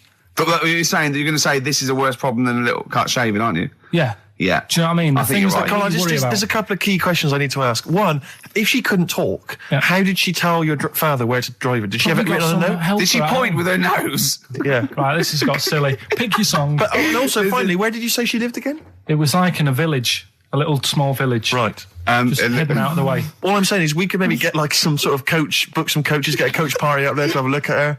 Take some photos. And now you can make some lemonade. The offspring of a woman and some spuds. Yeah. Please enter at your peril. Should it give me a shiny shilling? Telephone box. Is that it? Yeah. So what are these songs then? It doesn't matter that some people don't know what that's about, do they? Doesn't matter. No, they're not. Well, your father's a thief. Email only. ricky.gervais@xfm.co.uk. Let's hear it. All right. From...